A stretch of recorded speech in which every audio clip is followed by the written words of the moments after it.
Joe Kent, the Trump official who resigned, it is now being revealed he has been under FBI investigation predating his resignation for leaking classified information. Of course, this is particularly interesting considering the narrative that we heard during just after his resignation was that he had been removed from intelligence briefings and was uninvolved in the goings-on with this war. There were rumors that his resignation was largely due to a professional dispute, notably that he had been slighted by the administration, he was ousted, and thus he's going to resign and say this is the reason. However, the anti-interventionists are saying it's a principled response to a war of aggression. Well, based on this new information that he's been under investigation predating his resignation, assuming that's true, I think it says a lot more to what is currently going on. And there are questions about whether or not he was the one who was leaking these group texts. So we're going to have to get into all of this. And, we originally were going to lead with, I think, something a bit more interesting in the domestic area. And that is the progressive Democrats in Illinois got blown out completely. And the corporate press is celebrating, Washington Post saying that the people of Illinois are not prepared to walk off the cliff just yet. So it looks like perhaps woke is broke, or at least the online version of it. So we'll talk about that. Plus, there's a lot more information. We got a story about Afro Man that's apparently very, very funny. We'll get into all that. But before we do, my friends, we got a great sponsor. It is True Gold Republic. My friends, having sound money and financial independence is important. Hard assets are extremely important. That's why you should check out True Gold Republic. Look at the world right now. Active wars, NATO under pressure, the dollar being weaponized, $36 trillion in debt. We printed so much money since 2020. Your savings are worth less every single year by design. Gold can't be printed. It can't be sanctioned. It can't be devalued by a press release. Central banks are buying it at record levels right now. The people who run the system are hoarding the one thing they cannot print. That tells you everything. Insert True Gold Republic, real physical gold and silver, not paper, not ETFs, metal you can hold. Check out their Independence Bundle, a physical gold starter kit, a one-on-one with experts, and a bonus precious metals on top. The chaos isn't coming, it is here. Go to truegoldrepublic.com/Tim and claim your independence bundle, or call 1-800-628-GOLD. truegoldrepublic.com/Tim. Do it. Don't forget to also go to timcast.com and join the Discord where tens of thousands of people are hanging out. They're building something. Community is our strength. You know what they say? They say it's not what you know, it's who you know. If you don't have a powerful network, you're going to have a harder time getting things done. So if you want to start a project or help someone else with a project or find a group of people where you can build things together, the Timcast Discord is the place to do it. And as a member, you're supporting the work we do here. So go to timcast.com, sign up. You can also call into the members-only Uncensored show coming up at 10 p.m. on Rumble, exclusive Monday through Thursdays. Don't forget to also give a little tap to that like button, subscribe to the channel, and share the show with everyone you know. We got a couple of great guests joining us tonight. Sir, Matthew, why don't we start with you? Who are you? What do you do? I'm Matthew Marsden, and I'm a recovering actor. Oh. Used to be in Hollywood for a number of years until they didn't like me anymore because of my views, and then just out doing some other things, doing a little bit of YouTubing, coming on this great show. All right. I like how Tim referred to you as Sir Matthew. I like that. Good sir, that. Matthew. Yeah, I like that. Well, you're British, so we just assume you're a knight, you know. Yeah, I'll take it. Yeah. Well, thanks for hanging out. Should be fun. Kyla's here. Hi. Who are you? What do you do?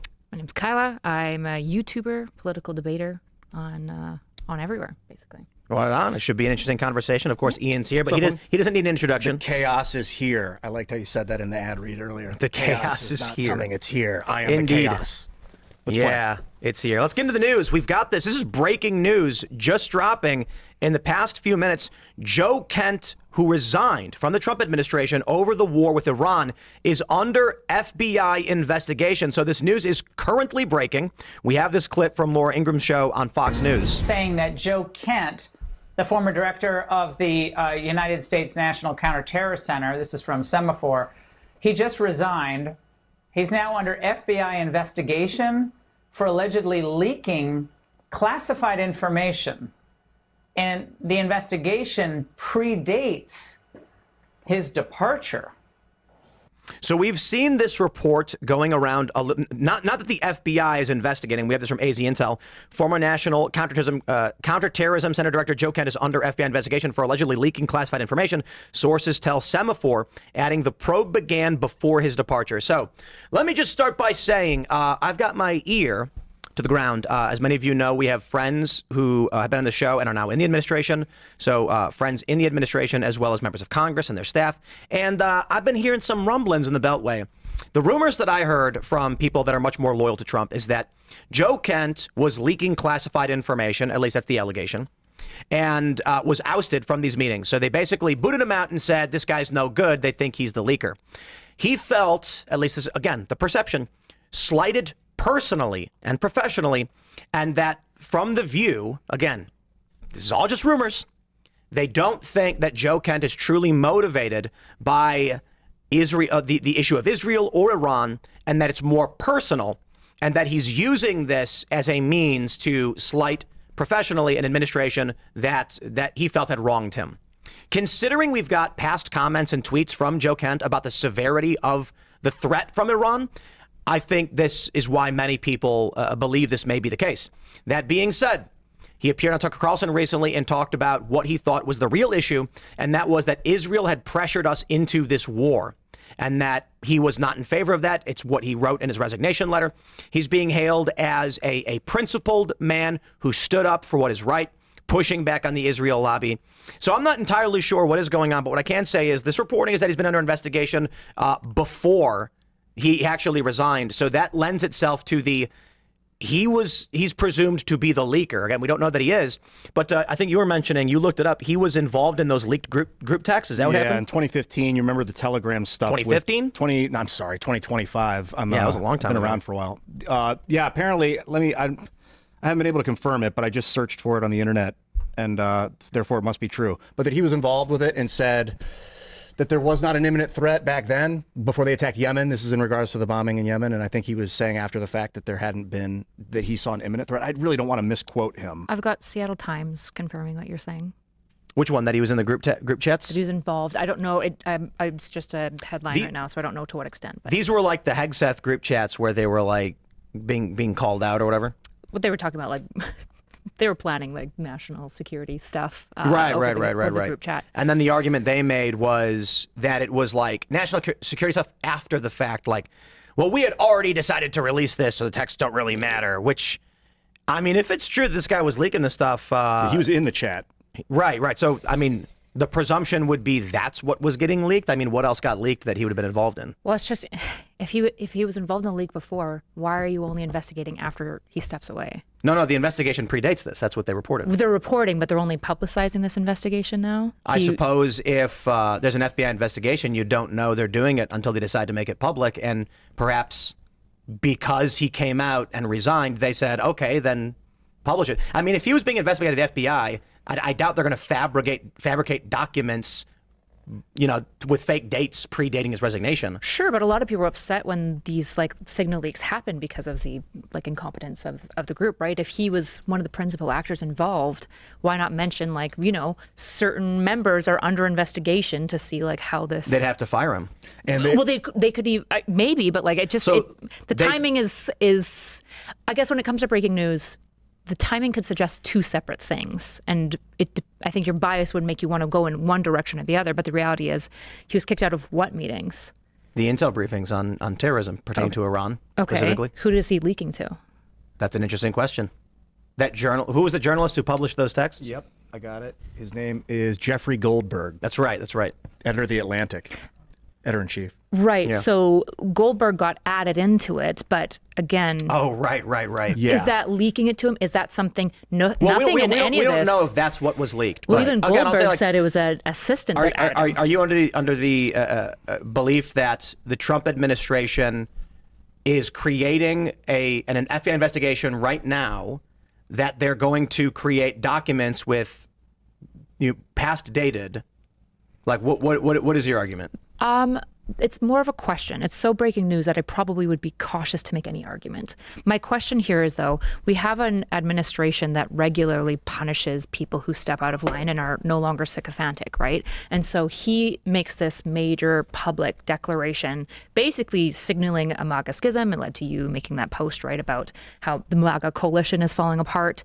And then suddenly, a day later, well, now the FBI is public about the fact that they're investigating him, but actually it was from before, right? I'm like, if I wanted to besmirch somebody who stepped out of line in a big public way and punish them, this might be one of the ways that I do it. Or maybe he is stepping out, right? This is the problem, is it actually could, with the evidence we have, be either of these options. That's one of the problems I have. If the argument is that he was under FBI investigation, resigned, so then someone in the FBI contacted a journalist in Semaphore and said, look, he's been under investigation, it could be very simple. No one asked because he was otherwise unremarkable. So a journalist from Semaphore makes a call to the contacts that she has in the FBI and the DOJ and says, I mean, honestly, here's what I think happened. The dude resigns and says it's over Israel. Immediately we heard from the Trump administration, like Carolyn Leavitt, people were putting out like, well, he was presumed to be a leaker anyway. He was being investigated. Then this journalist contacts people she knows in the DOJ and says, is there an active investigation into Joe Kent? They then say, yeah, it's, from a year ago. And then she goes, wow. Then she reports it. That's how the information gets out. No one thought to look or ask because, again, he was otherwise unremarkable. I don't mean that as an insult. I'm saying he was not high profile in the press. He wasn't going to big meetings and blasting out information. He was quietly doing his job, or I guess according to the Trump administration, not doing his job. So this, in my opinion, based on the rumors that I've heard from D.C., lends itself to... Let me do this. Let me show you this tweet. That Jamie Mitchell says, fascinating stuff, Joe. And it's a post from Joe Kent in January of 2020. The war with Iran talk is very black and white in a gray world. Iran has been at war with us since 1979. The killing of Qasem Soleimani, QS, is the first decisive act we have taken against the Iranian terror since the 80s. And that's not the only post he has, which indicates that there was perceived to be a threat or a conflict from Iran. He also made a post about how Iran was trying to kill Donald Trump, and it's intolerable. So many people are viewing this as a flipping of his opinions on the issue. The first thing I'll say is perhaps. The next thing I'll say is, well, people are allowed to change their opinions. But I'll say it again. Considering there was an FBI investigation into him predating his resignation, and the rumors that I'm hearing from the Beltway is he was doing his job. He was excited to be a part of the administration. They booted him out. They started basically he was not getting the access he wanted. So he felt personally slighted. Either whatever the issue is started leaking or something, got iced out from these meetings, and they decided to resign because he was basically in golden handcuffs. I think a lot of people who have worked in offices, either in a managerial level or in a non-managerial level, have talked with somebody who is upset with their place of work and then wants to lash out, either justified or not. Again, I'm not saying it's true because I don't know. I'm just saying what I hear from those that are loyal to Trump, and of course you can argue they're biased, is that this guy, for whatever reason, was no good, so they weren't including him. He got pissed off because he thought that he should be in these meetings, and so he was having a tantrum and then resigned and said, yeah, well, Israel made you do it, despite the fact he's been talking about Iran being in conflict with us for a long time.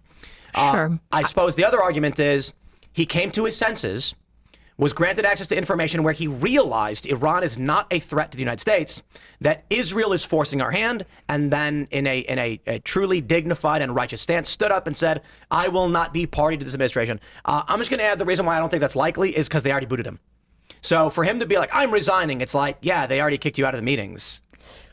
According to your sources, right? Like, for example... No. Well, according to the administration, not my sources, but publicly stated, he was no longer involved in these meetings. And now we're learning that he was under FBI investigation the whole time.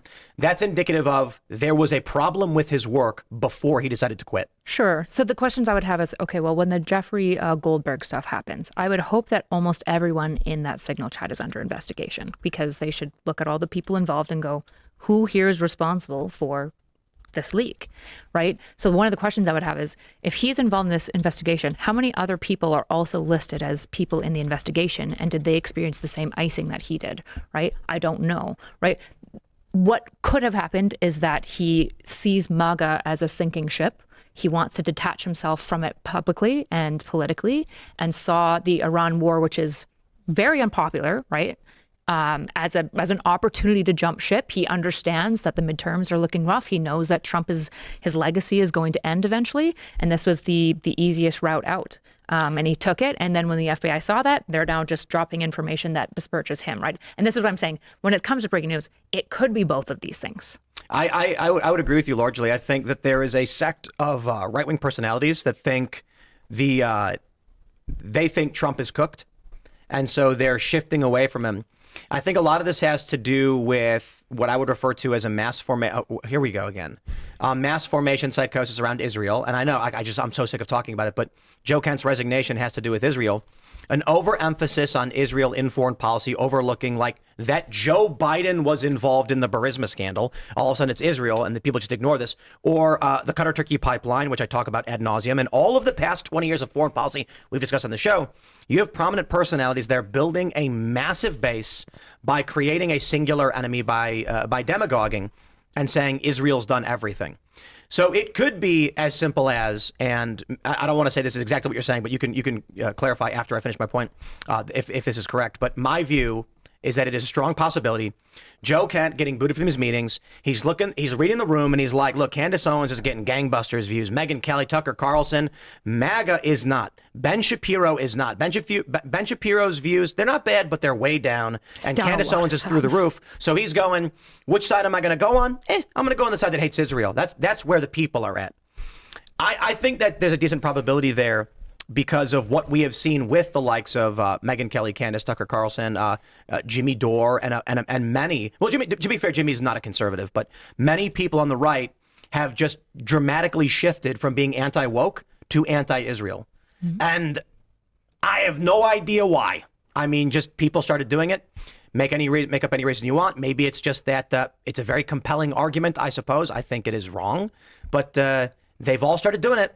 And I will say this, there's a lot of money in it. So, hey, look, if we wanted money, if we wanted to get, 120,000 current viewers, just like old Candace Owens did, we can sit here and rag on Israel. But I don't think that's correct information, unfortunately. I think it's very interesting looking at what's happening to the right, because I think the left experienced this type of same kind of populist wave takeover, and then the problems that fall out as a ramification of kind of that unholy union, right? So on the right, we've got this populist alt-right, which Joe Kent was somewhat attached to before, because when he was getting confirmed, right, that was the Democrats' biggest issue with him, is claiming this guy's alt-right, he's got Groyper connections, he's a Fuentes type, right? And so him now continuing in that trajectory as we see this right populist, America First, isolationist kind of zeitgeist getting more popular isn't overly surprising to me. And I think part of the problem is that MAGA really shook hands with these populist, further right people, and we're like, we're the same guys. Even though I was like, neocons are not the same as Nick Fuentes. They never were. That's true, but the current trend that we're seeing with like Candace, Megyn Kelly, and what I refer to as like the Israel posters, like Jimmy Dore is a good example of this. He's not a nationalist, America First guy, but he's posting all about Erica Kirk and Israel quite a bit. There are many leftists who are on the same page. Sure. Anna Kasparian of the Young Turks talks about how she watches Candace Owens now. She loves her show. This is a progressive, and it's like they've unified around the issue of Israel specifically. Yeah. So certainly the neocons, MAGA was very different 2 or 3 years ago. It was very different. Mm-hmm. And so there is a distinction between the America First and the anti-Israel America First. There are people who I would argue as like predominantly disaffected liberal or libertarian that don't want to fund Israel, but Israel isn't their boogeyman for every single issue. They're more concerned with border security and the U.S. economy and not spending money on Ukraine, Israel, Taiwan, whatever country it may be. But then there's a group of people that are just like, nothing matters but Israel. And we've had them on this show, and like you could ask them about like there is a raw bar that sells oysters, and then they'll immediately somehow turn it into Israel. And From you're the like, Mediterranean?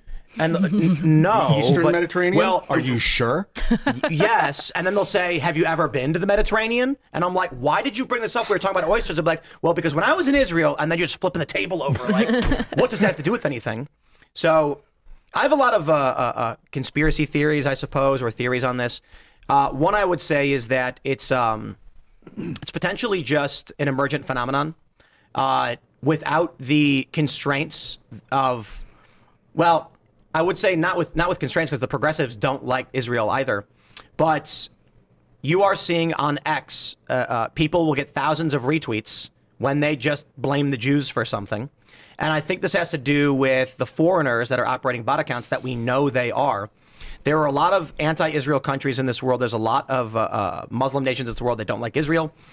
And they can click retweet. And then if you're an American influencer and you make a post and you get 10,000 retweets, you're going to do it again, because these people are just like, wow, this must be what people like. Well, I'll tell you what I think. I think I'm going to tell you what I think is true based on the facts and not based on what is going to get the most views. And sometimes that means we won't get that many views, but at least we'll be more likely to be correct. I'm curious, though, I know you may just be a former actor guy, but Yeah. following all of this stuff and seeing this shift and what people have referred to as the MAGA Civil War, whatever, like, what is your take on all this? Well, I think that, firstly, talk about Joe Kent, right? I think what is disappointing for me about that is that he was held in such high regard by so many people and so many people that I know that served with him. And that's been very disappointing to me, that when you resign, you have to burn the bridges. Right? Can't you just resign like the way it used to be and just go off and say, thank you very much, I'm done, I'm moving on? I think exactly what you said as well, that it would make sense that if the FBI was investigating him earlier on, that maybe it got to a point where it was a problem for national security, so he couldn't be in those meetings just by necessity if he's being investigated. So it makes sense to me that he was being investigated before. As far as the groups are concerned, I feel that, and we spoke about this earlier on, that the left has been trying to balkanize us for a long time, and we've kind of resisted it to a degree. And over the past few months, I'd say, it really has been moving into those directions. Like, people feel like they have to have a take. They have to. You hate Israel or you love Israel. You can't say, well, as you just said, well, listen, I don't want to fund them, but I can look here and see that America's and Israel's have similar goals in this, so they join for this. Nobody makes the argument about Saudi Arabia and all the other Gulf, all these other Arab countries coming together. You never see someone saying, well, you're doing Saudi Arabia's bidding, ever. Right. And that's peculiar to me. And especially with the expiration of the petrodollar contract, Trump is particularly deferential to Saudi Arabia. But again, that never comes up. So I wonder if, people say that Qatar is funding a lot of this stuff. And I'm like, I don't know who's funding it, but Google certainly knows what's going on. They know that their algorithm props up people who break the rules. So the only assumption one could make is that they want it to happen for whatever reason. Whatever conspiracy theory you may think of. I think this is like one of the worst things about like evil or wrongdoing, is that so often it's banal in its purposes. Like, why does Google maybe allow certain algorithms to be overtaken, probably by Russian and Chinese bots that are trying to sow like dissidents amongst a democracy? Because it makes them money. They can sell it to advertisers. As long as they have sufficient plausible deniability, they can get away with it, because there isn't really great rules about the internet, because it's kind of the Wild West, right? It's like, it doesn't always have to be this like string puppeteer at the top. Oftentimes it's really simple machinations of like wanting money and having enough plausible deniability to get away with it, right? Like every con man's line is, if I wasn't conning people, somebody else would be, right? Yeah. I the crazy thing about it is, when I ask people, why is Candace Owens on the front page of YouTube, right? When you open a new account, why is she a recommended personality? Certainly, right, she has broken many of the rules, and she's being sued for a lot of these things. There's specific rules against brigading and targeting personalities or making accusations and things like that people have gotten strikes for. Other people have gotten their channels outright deleted without warning for doing less than she's done. And when I bring this up to people, they say it's because the Jews want it to happen. Now, I'm not kidding. They say they want to be hated to bring on the Messianic era, which I suppose the argument then is the Jews are propping up Candace Owens for the purpose of fulfilling their whims, which means Candace Owens' anti-Israel content and Candace Owens herself are a function of Israel's desires. Like, none of it makes sense. But you know what? Maybe the real point is just to make sure none of it makes sense. And my view of what's currently going on, based on the conversations I've had, and I know I've said this 800,000 times for the sake of the guests here, the big networks, CBS, HBO, whatever, NBC, they are looking to buy up prominent shows. And the path, like where we're going, is YouTube is being dominated by AI-generated slop content. There's more and more videos popping up explaining how to make slop content, interviews in prominent news outlets with people who do it saying in 2 hours you can make 500 videos per day and make 100,000 per month. And so what that's going to do is just massively flood the zone. Independent channels without the ability to be on top of the mountain of the broadcast tower will get drowned out. They will not be able to make a living doing these things, and they will be relegated to small back corners of the internet. Then the networks are going to buy out the shows they view to be compelling, put them on their apps, and then you're going to have 10 big shows in politics, and it's going to go back to the way things used to be, where you had CNN with 10 million views per night, and no one watched anything but Anderson Cooper, or, at the time you still had Hannity and Rachel Maddow, centralizing all views within a small handful of people, where they may disagree on certain issues, but they all agree on, basically the most important things, which is largely war. You think we'll go back, like the genie's out of the bottle with the internet video? Maybe humans could be lulled back to sleep, but I don't know. Maybe part of us, some of us will, and then there'll be a resistance that's a free network. No, I think what we've seen with many of these YouTubers that are willing to talk about Candace Owens, I think they've proven it to anyone with eyes. These people never had a genuine opinion. They were just making videos about what they thought would make them money. And so take a look at the individuals who make video after video about Erica Kirk's pants or whatever, or like the look on her face because she did an interview and they're just like, look at her face. Like, why is her face looking like that? And I'm like, literally nothing's happening in the video, but they know they're going to get a ton of views. Or that guy who went to a shopping center and said, why is Turning Point paying fees to an LLC in a parking lot when he knew full well he was in front of a UPS store with mailboxes where it is presumed the LLCs were registered to. These people just say whatever they have to say to make money. And that's been the argument for a long time. So that's what we're looking at now. We'll see how that manifests in the midterms. I noticed it. Well, yeah, when Google bought YouTube, I was making videos on YouTube 2007, and I was like, well, here we go. Get ready for the corporatization of communication.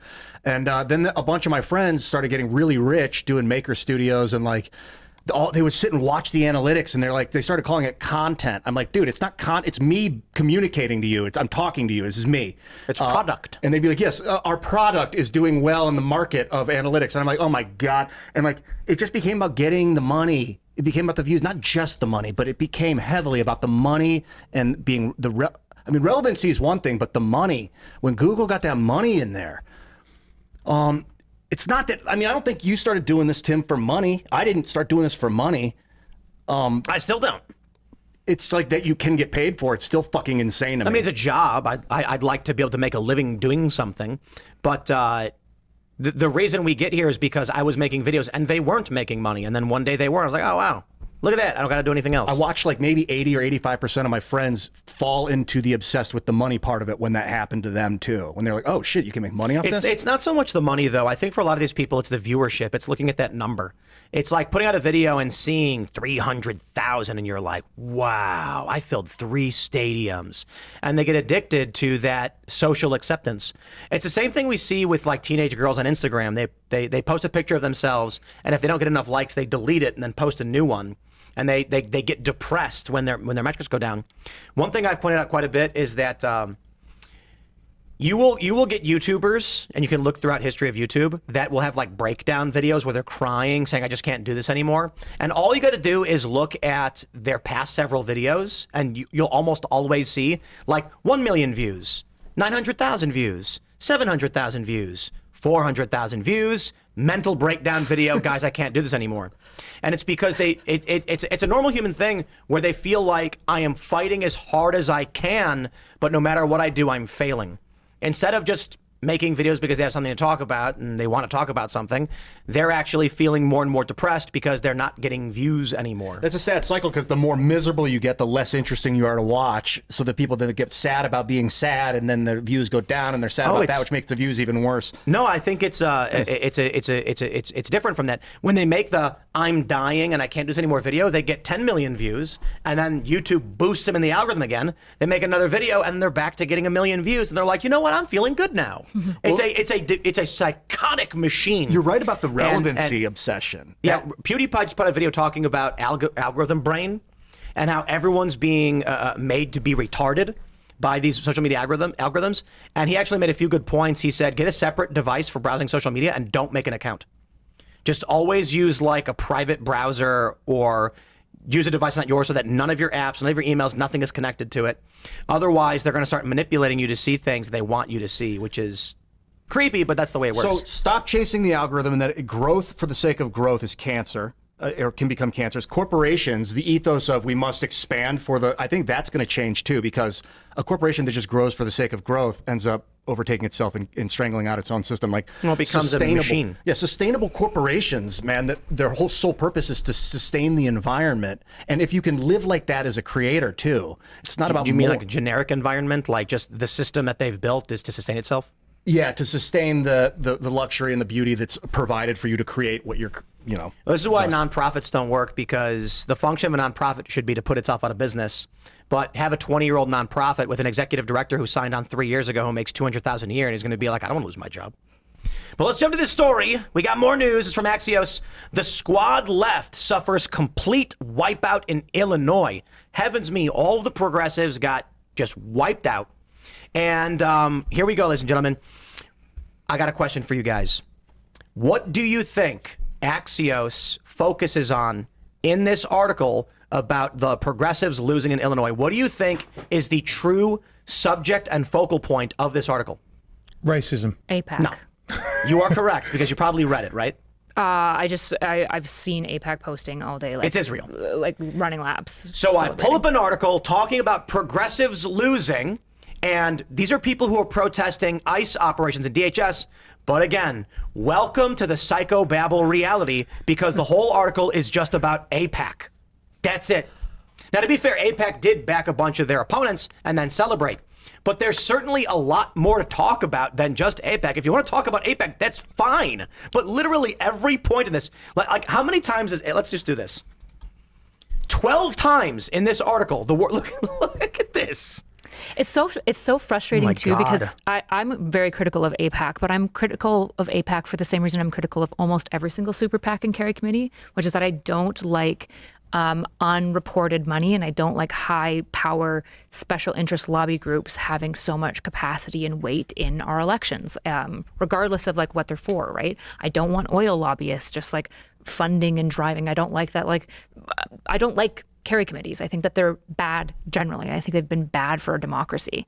So what do you think it says about Illinois that the progressives lost? Is this an argument of AIPAC just spent enough money to crush them, or is it that most people don't like these progressive Democrats? I'd have to see what the funding differences were, because a lot of people know that when you're running elections, funding makes a huge difference of who wins, because a lot of election is just getting people to see your name and face, right? Because most voters are not that informed. Most voters aren't on Instagram looking for Kat and like liking her stuff. And I think a lot of progressives are trying to take the Zoran Mamdani kind of Gavin Newsom social media strategy and really trying to utilize alt media to campaign themselves. James Talarico did it really successfully as well. But I think one of the issues that they have to contend with is that if you have massive carry committees funding moderates, and moderates will take it because a lot of these people won't take PAC money, or they'll take very limited PAC money, you just can't get your name out there, right? The reality is that a lot of elections are won by who spends the most. Not always,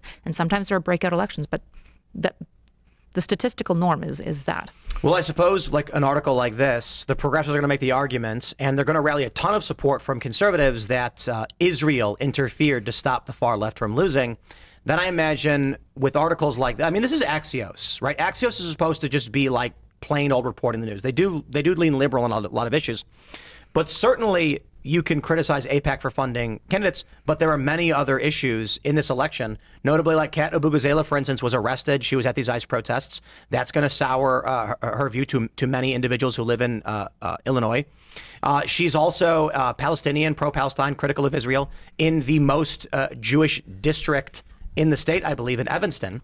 So again, that does play a role, but all they do is talk about AIPAC. What'll be interesting is I've made the arguments half jokingly that the future of the left and the right will be anti and pro-Israel. That you've got It's terrifying to think about. Yeah, I think like what unifies the whatever this group is, the anti-Israel right with the left, and it's the issue of Israel. You could take Tucker Carlson and bring him on the Young Turks at this point, and they will get along perfectly. I mean, the fact that like Anna Kasparian says she's a fan of Candace and watches her show, so long as the issue is Israel, these people have come together and aren't really arguing these other issues anymore. And the reason why I say that the potential for the future of the left and right will be Israel, anti-Israel, is that you can take a look at the previous coalition for MAGA, which was disaffected liberals who were maybe like pro-progressive tax, but were now aligned with the Republican Party, who was opposed to this because they were concerned about like gender dysphoria issues or, critical race theory. Well, I think, you mentioned something earlier going back to when you said, you're at a stage where you didn't have views and then you had views. And it's probably around the same time that the entertainment industry was getting more and more emboldened with the way that they wanted to influence culture. So if you look at something like this, where you've got 12 references to AIPAC in there, that's really obvious. I mean, all you've got to do is look at it and it's like boom, boom, boom, boom, boom. So when you have someone else that's coming out and they're saying, hey, listen, I'm just telling you the way I think and I'm being reasonable and I'm not being swayed one way or the other by money or by bias. I'm just telling you the way I am. There's an element of authenticity there. And I think that what you, and I was just going back to talk about what you were saying earlier, that nobody trusts the mainstream media anymore. Nobody trusts CNN. Nobody trusts Fox anymore, right? Like nobody trusts any of these people. So I think that what is going to happen with the increasing, because they're not stopping, right? You think that they'd be like, hey, hang on a minute, this is a little bit too obvious, right? This is it's a little bit too obvious, right? Let's just scale it back a little bit. They're not doing that. So there's going to come a point, because they do want to make money. They are essentially, certainly on the news shows, they are entertainment, right? They want to get the clicks. So they will go back, I believe. And I do think they'll do what you're saying. Certainly with the way that the YouTube is moving with all the crap that's on there, that it's going to end up, they're going to come in and they're going to say, okay, well, I'm going to bring these people in and try and make a mainstream and make their own news organizations through it. And hopefully, that might be a good thing in a way, because you still have authenticity. Because if you think about it, like the YouTubers that have been a success have done it themselves. They've bootstrapped it. Whereas if you look back at your Anderson Coopers and whatever, it's the channel. The channel was the platform, right? The channel was already there. It already had funding. It had money behind it. And so they kind of slotted into that. And when they started parroting the BS and everyone was like, hang on a second, like what, how did you come to that? It was rejected. Right. For more authentic people. I'm telling y'all right now, it's already happening. And the big networks know that, like Jimmy Kimmel, Stephen Colbert, this model is on the way out. People don't trust them anymore, and their views are largely pumped up, but it's not organically sustaining itself. So Colbert can do well in terms of his videos, but it's because YouTube puts him up on the front page, default viewership, because he is Colbert, because it is, NBC, CBS or NBC. These networks have a mandate right now to purchase authentic feeling podcasts. Fox News launched the Hannity podcast, Hanging Out with Sean Hannity, because they know they have to do this, otherwise they will cease to exist. 70-year-olds, a big component is the viewership of these channels is in their 70s.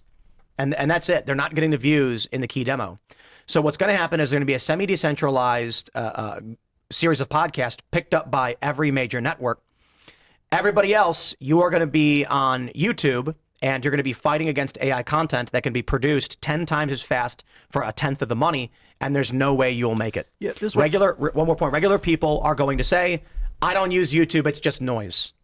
YouTube will start to prop up just like the other big networks. Let me put it like this. I have already had conversations with powerful executives that are making these moves. It was explained to me a month ago that a meeting was held in Florida between large television networks to discuss specifically how they purchase podcasts and take the space over. They didn't say it so nefariously. They said, we recognize that the industry has shifted. These old shows don't work anymore. And so the mandate of these companies is to start acquiring prominent shows and authentic podcasts that we can put on the network and generate money through, because that model works better. So what we're going to see is YouTube will be a network just like Paramount Plus, Netflix, or any of these other channels.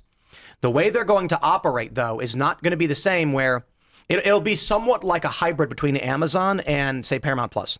Paramount Plus owns IP. You pay per month and you get the shows they make. And they got awesome shows, but Landman's fantastic. And they got all the Star Trek stuff, so I like it. YouTube is supposedly the user-generated content of organic producers, but it's becoming increasingly more difficult to be an organic creator on YouTube. Amazon is you buy it. They do have their originals, so you can sign up for Prime, but they have certain creators they allow to be on the platform. You register, you get approved, and then you can submit your movies, and Amazon will host them, and you can make money, but not everyone can do it. YouTube is going to be a kind of a hybrid between that, where there will be people who start their own channels, but then YouTube behind the scenes is going to decide this channel should be on the front page, and that's largely what we're seeing right now. We're seeing who they've chosen to be at the top of YouTube. Obviously, Mr. Beast is one of them. Whether or not people actually care to watch Mr. Beast shows, YouTube has decided this is family friendly, generic entertainment. You know, I'm not saying it disrespectfully. It's like very basic. That's going to be on the front page. They've decided that a series of other political personalities with certain views are going to get heavily promoted and others are not. I think a lot of this will come down to liability, though, right, as well. Like, one of the issues that I think mainstream is always going to have, like something like CBS, is that they have a lot more liability to the content that they put out there. They can be held accountable if Sean Hannity goes on like a crazy long anti-Semitic rant, right? Whereas Candace Owens, YouTube isn't held liable for it because YouTube's being like, well, we're not producing any of this. We just make a platform. We try to, mandate some of these things. So I think a lot of this is going to come down to probably different lawsuits. I think that the Macron lawsuit against Candace Owens will be really important to look at, of who has liability for what type of content. And this is why I think right now alt media can be so successful with a lot of this more conspiratorial stuff, is because YouTube is not liable for Candace Owens screaming every day about Erica Kirk being a trans or a Jew or like whatever else she says about Erica Kirk.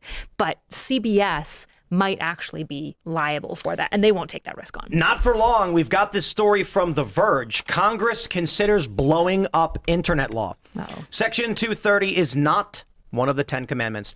There was a hearing today over Section 230, and this is largely overlooked, and The Verge is not going to let us read the article, so I'll have to log in. But I'll give you a quick bit. Internet Platforms Liability Shield Section 230 faced another round of attack at a Senate Commerce Committee hearing on Wednesday, this time with two distinct undercurrents complementing the conversation. One was an unprecedented wave of ongoing legal challenges to the law's scope, and the second was a heightened bipartisan concern over government censorship. I genuinely believe... well, I shouldn't say genuinely believe, but I would put it this way. There is a strong probability that Section 230 goes a bye-bye.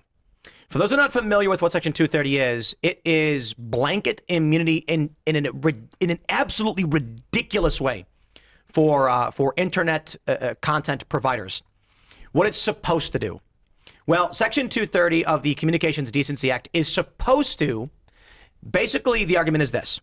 I'm a website, you can post stuff to it. You made the post, not me. You can't sue me because of what someone posted on my site. However, Section 230 is a protection. It's more than just that. It's specifically to allow a website to remove content they find objectionable, lewd, and lascivious without facing liability. And that's where things get weird. This blanket immunity has resulted in psychotic levels of defamation, for which many people have consistently challenged it. At the same time, it's basically the only reason user-generated content websites can exist. The question then becomes, why is YouTube allowed to have a political and editorial agenda? They do. When they create rules saying that you can't disparage one group, but you can another, that is an editorial guideline. And then allowing that content to exist is propping that content up. Certainly they bear some responsibility there. The issue is that there is no unified definition of lewd and lascivious, and as our culture has bifurcated, they've come out saying, you're allowed to insult white people because no one cares, but you can't insult black people. Well, then conservatives get mad and say, why? That's racist. So now you have YouTube saying, we're going to remove anything that insults black people, but not white people, because we find only one thing objectionable, creating this political conundrum where now there is a question of whether or not any of these sites should actually have liability shields. I have entertained the prospect, I don't know how probable it is, for a while now, that we could enter a future where Section 230 is dead and YouTube has a sort of filtration system for new content where the rules become particularly egregious. That means YouTube says, if you say anything that results in a lawsuit against YouTube, you will be banned instantly. Because YouTube wants to be user-generated content, But without immunity protections from Section 230, they can't be. So how you hybridize a scenario where they lose Section 230, honestly don't know. The only result then is that YouTube will turn into a website where you have to apply for approval and have a meeting with YouTube to determine, and they would ask you, show us examples of content you have made in the past, and if we believe that this is safe content, we will then approve you, or worse. Anyone can upload a video, but it has to be reviewed by a human at YouTube before it gets confirmed to post. I think this is a strong possibility of where we're going, and it lends into what I was saying about the big networks trying to take back the narrative machine. So I don't know what you guys think, but we gonna make it through this one or what? Yeah, the antidote is for people to upload and maintain their own data with networks, kind of like BitTorrent systems, where I'll just be hosting my own videos locally on my device, and you'll be able to subscribe, and then we'll have networks of networks that are interoperating. So it takes the load off of central systems, because you can't have liability on central systems or they shut down. Yeah, I'm really of two minds here, because I think on one hand, I'm a really big proponent of free speech. And obviously a lot of these platforms have become kind of our town square. And so people having high, basically stakeholder, because it's fundamentally what they're going to get rid of is stuff that makes them liable and stuff that their stakeholders don't like. Deciding what free speech is on the platform feels a little bit spooky, even though it's a private entity. And at the same time, I really hate the way that Russia and China have been able to utilize bot farms to cause so much political polarization and rage through intentional kind of like bot farming and AI slop and all these sort of things that I think is actively dangerous for democracy, let alone for our kids, right? I think that people increasingly don't even know what's real. It's terrifying talking to my dad and being like, yeah, that crocodile video like at the person's door is not real. That's AI. That's not a real video. I have a question. Yeah. With all due respect to the boomers that are watching, some of you probably agree. Is there something wrong with boomers? There's a lot of lead in gasoline for a while. Is seriously, Like, that's unironically. is that what has resulted in like No. the people who believe this tend to be boomers? It's, you know that phenomenon where the Native Americans would stand on the beach and look out at the ocean day after day after day, and then all of a sudden one wise Native was out there and watching, and he was like, there's something out there, a ship. None of them had ever seen a ship before, so they didn't understand what it was, therefore they didn't see the thing because they weren't able to comprehend the concept. And I think that's what's happening with these people. You're right. I'm a Democrat now. Uh-oh, that wasn't my intention. No, I just Welcome to the realized it. Like, fold. I mean, if we can like improve the the Democratic Party, I'm down. The Democratic Party is the party of say whatever you have to say to convince stupid people to vote for you. And I've just realized that, you know what? There's a good 20% of people at the higher end of the bell curve who can understand what's going on. Maybe all of us who understand that should just seize the power by lying to people like Democrats do. Because most people are standing on the beach and they can't see the ship. And I'm sitting here screaming, mother effer, there's a ship right there. And they're like, nah, it's a Jew. Trump, like, famous truth teller Trump. You know, I didn't say Trump was a famous truth I'm teller. just saying, I don't know if it's just Democrats. the difficulty the frustrating thing about this is that they're already censoring us. Right, they're already censoring us. So all you're going to get if they pass this is more censorship towards the people on the right. But don't we have to censor us Do you know, a you know little what I bit, mean? though, Like right? They say that, yeah, but they're like, oh, it's like we're fair now. But they're not fair. Like you're saying, you know who they're pushing. I got to be honest. I think Who are they pushing? the Well, reason... like Candice and like you're saying, there are certain people that they're putting in the algorithms. Yes, but at the that are same going time, up there. Larry Ellison bought CBS and Free Press, and Barry Weiss is a proud Zionist. So I actually think there's an elite civil war going on. Civil war, I said it. But not in the context you guys normally are used to. We've talked about this since Trump got elected, that he's a powerful billionaire. Other billionaires don't like him. And that they've tried to remove him from power. It seems like there's a political battle between different special interest elitist groups. And I wonder if it has to do with China versus the U.S. and plans for like what the liberal economic order will look like. What I can say, though, is certainly YouTube is propping up people of a certain political viewpoint. But now we've got the purchase of TikTok and CBS, which is an inverse political viewpoint. I'm just sitting here being like, you got billionaires on both sides propping it up. Maybe there's no civil war. Maybe they're doing it to make everybody fight each other over I won't swear, dumb-ish. I mean, like, there's this interesting thing, right? If you go to, like, the Curtis Yarvin, kind of like the dark right, which The I dark know, right. The dark right. Here, I know I'm giving you a great segue for your one of the topics we talked about before, but Yarvin and a lot of the billionaires that are his proponents are accelerationists, right? They are anti-democratic. They think that democracies don't work. They've been tried and they failed. And they do genuinely want to see like the ending of the democratic liberal order. And when I say liberal, I don't mean Democrats. I mean just like liberalism of democracy. And I think that there are other oligarchs who fundamentally think that capitalism and democracy has been broadly good and want to continue fighting for this. That's my suspicion. But what do you mean by democracy? The representation that we had, representative democracy, which we have in America right now. So, without getting into semantics, we're a constitutional republic with democratically elected representatives. Sure, but which is distinctly different why from... did the founding fathers not say democracy? Do you know? Why did they not say democracy? Yeah, why did they define it in the way that you just They defined it as a republic. Yeah, why did they not say democracy? Well, the presumption is a direct democracy means the people vote on their laws. Right, they didn't like the Grecian In direct fact, democracy. the 17th Amendment fundamentally changed the structure of our government because it used to be that the states would appoint senators to the federal government. And now it's the people voting for it, which dramatically altered what the founding fathers' vision was.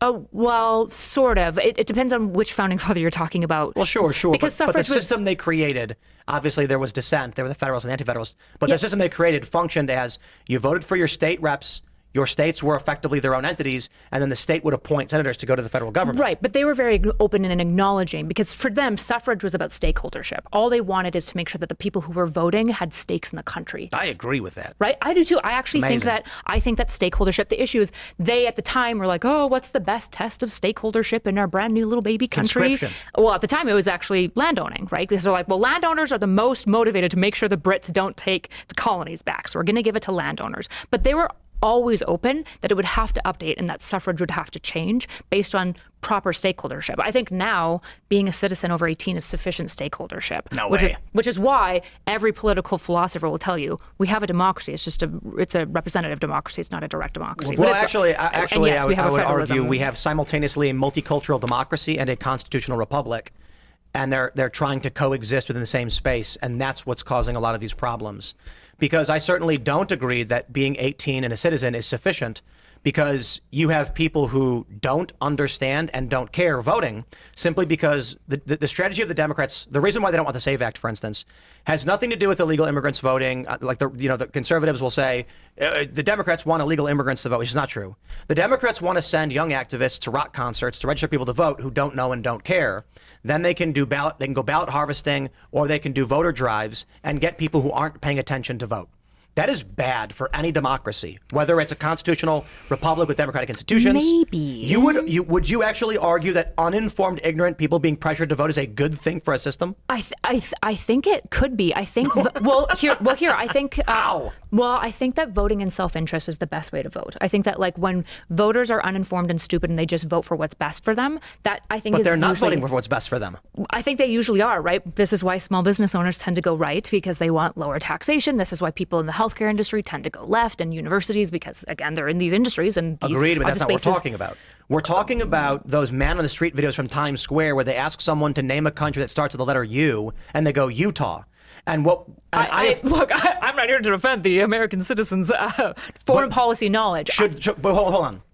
Should those people be voting? Is it good for a system when an individual who doesn't know their own capital when they vote? And let me stress this. I worked for a nonprofit, and we did. I told the story a couple weeks ago. They asked me if I wanted to go register people to vote at a Death Cab for Cutie concert, of which I am a huge fan of that band, and said, "Holy crap, are you kidding?"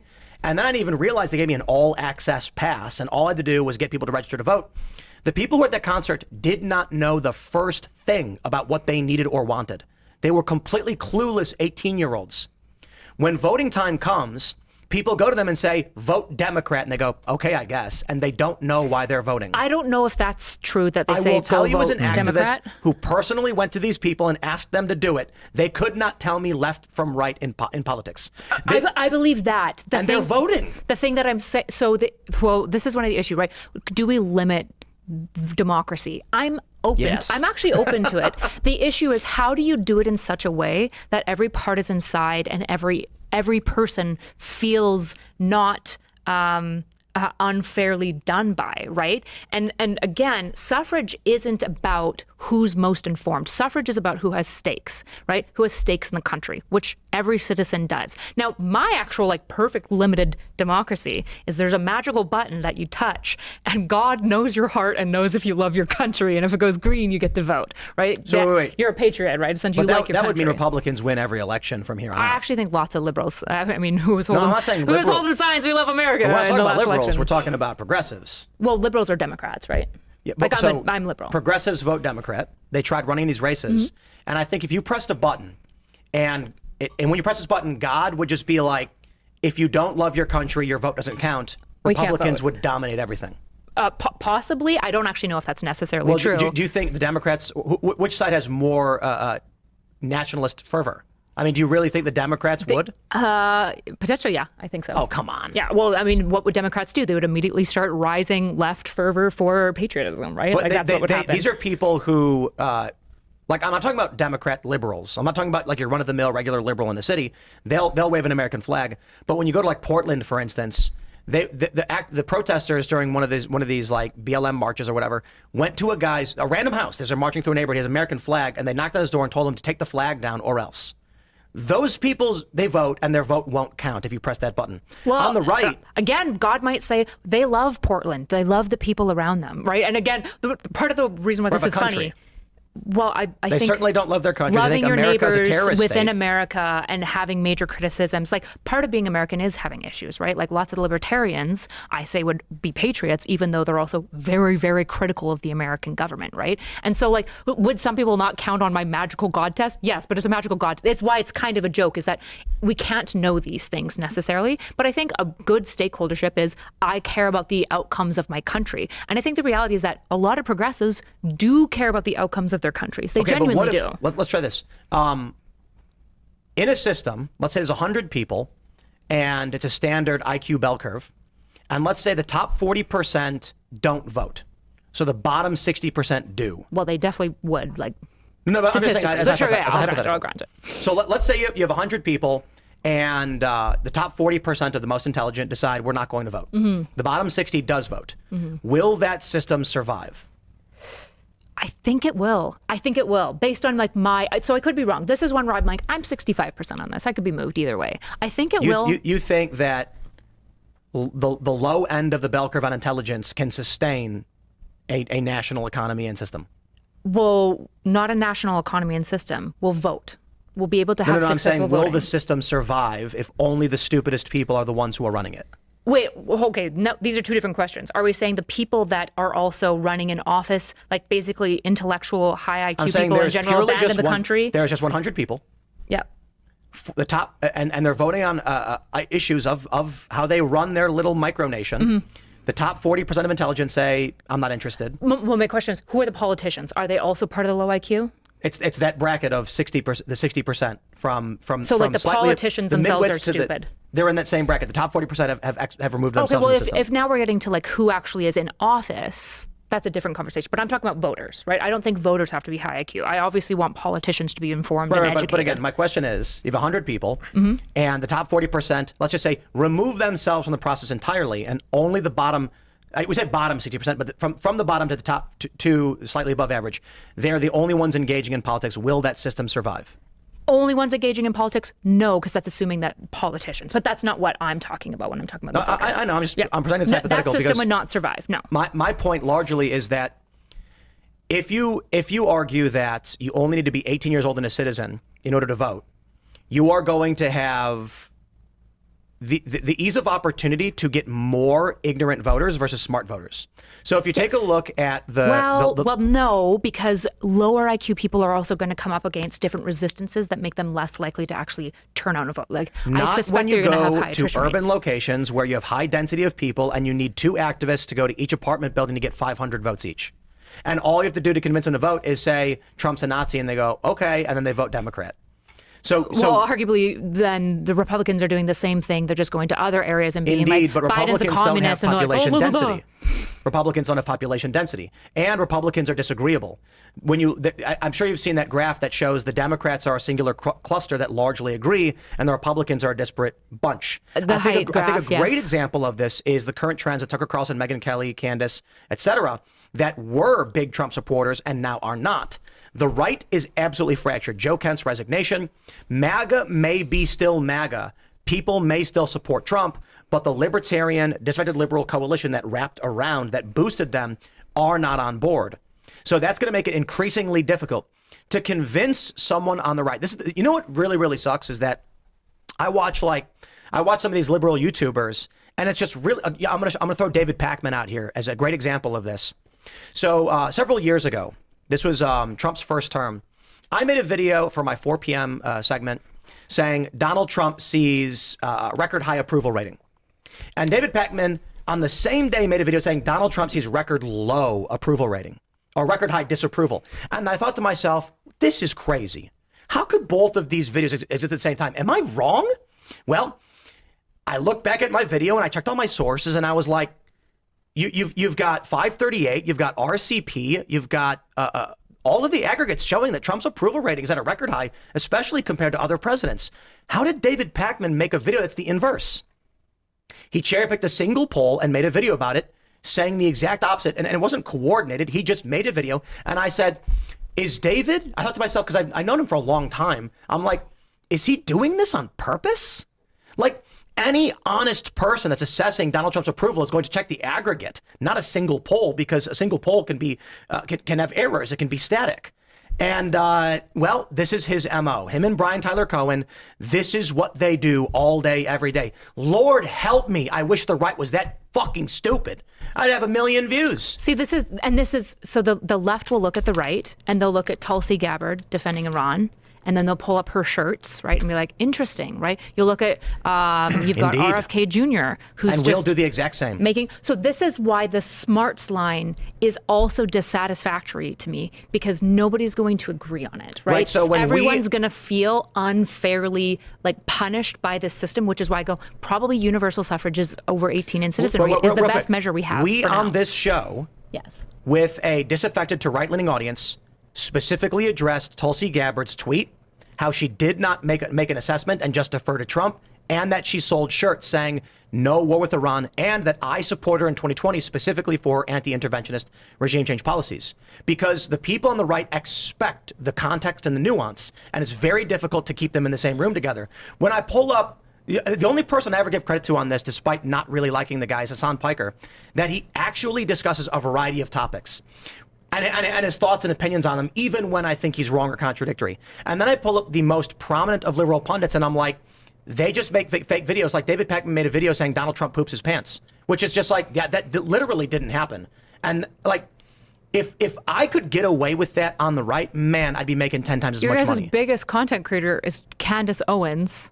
She is a liberal. She is on the right. There is no question. She is completely on the right. There isn't a question. I don't know what to tell you. She's for traditional values. She wants conservative fiscal policy. She was pro-Trump, right? Like, she's on the right. She is on the right. She's not part of the left. And what do you have? We have one receipt where she strings together a whole narrative theory about Erica Kirk. You could fairly say she's neither. We couldn't say that. She's either right or far right, but she's definitely right. So she's anti-Trump over Epstein. She's anti-Trump over the Iran war. Yeah, she's jumped off the Trump ship now. A long time ago.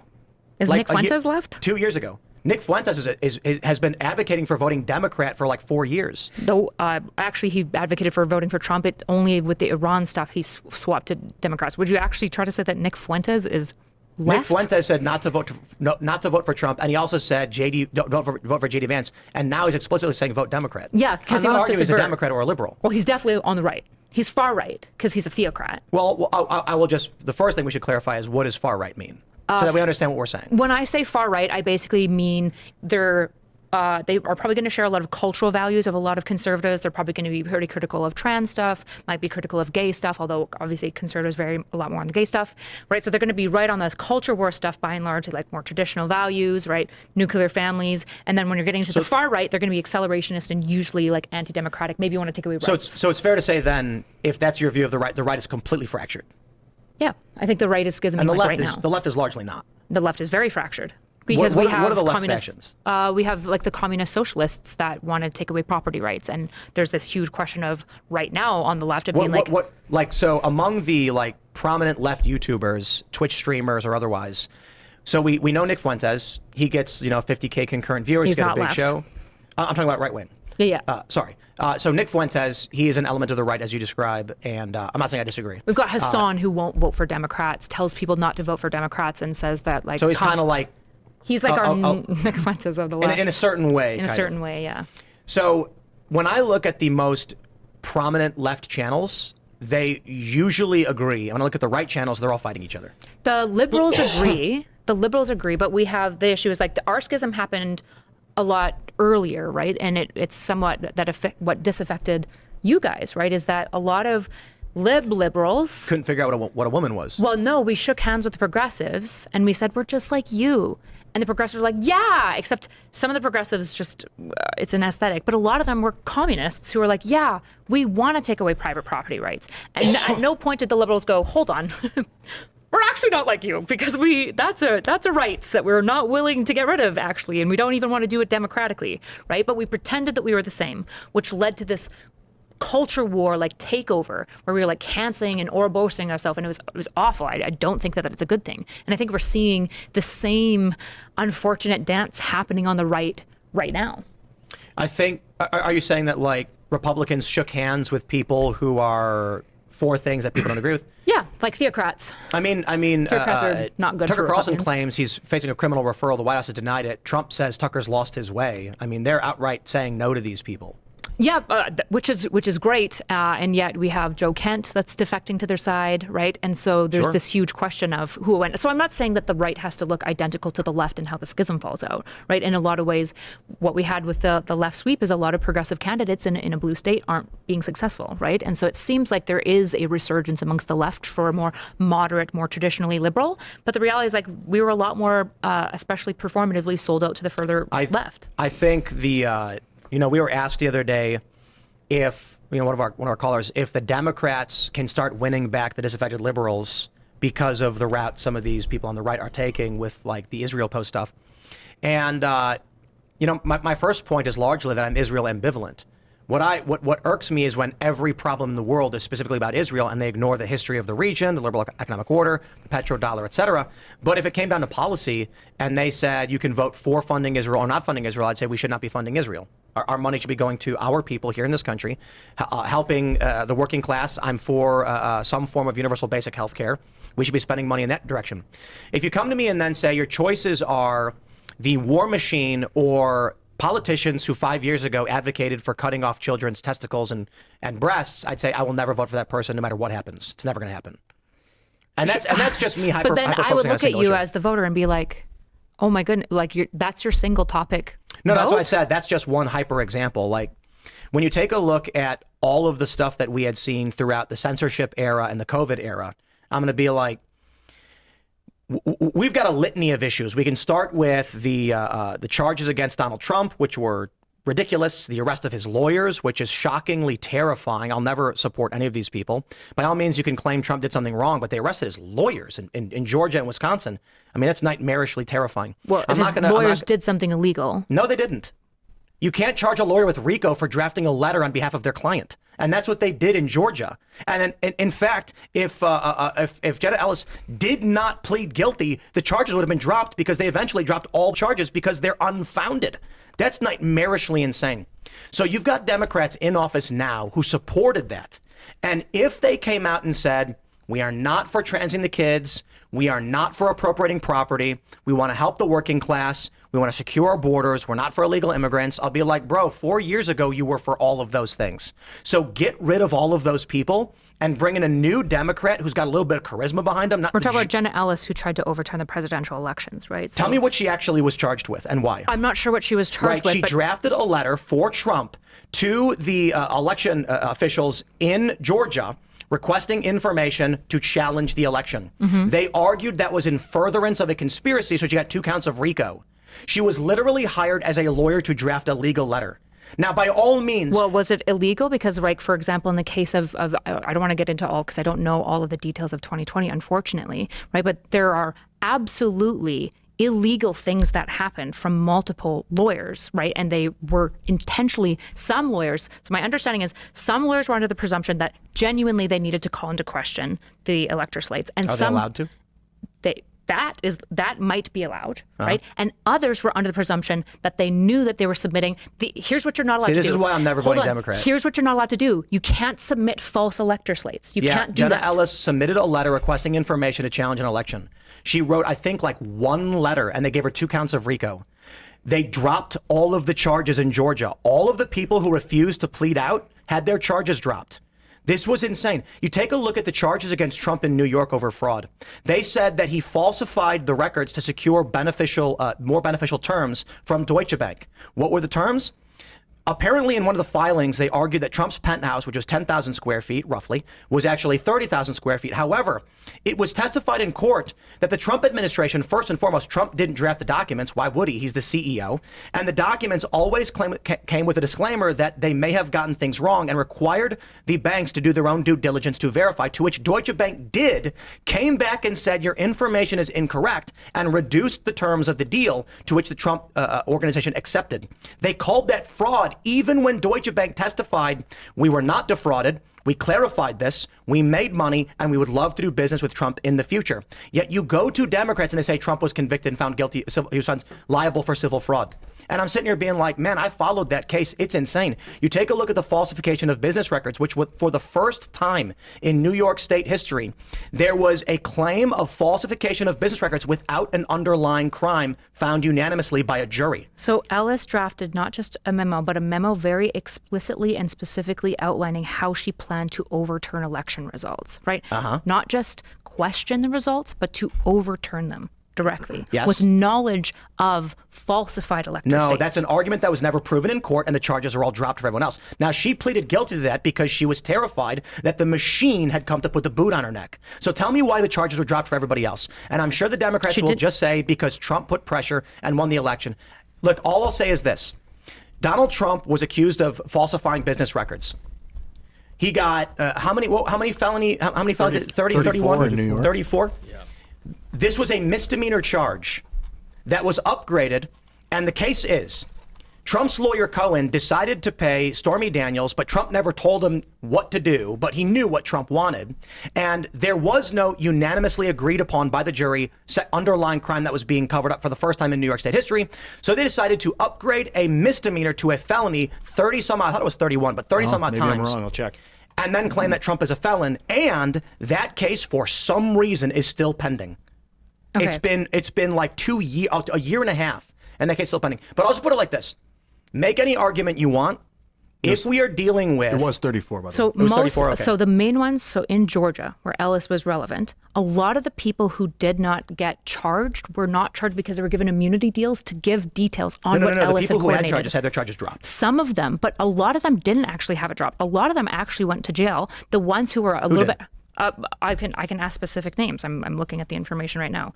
Who went to jail or was fined? But there's Wisconsin as well. We're gonna get AI on the show one day that you can just ask and it'll tell you.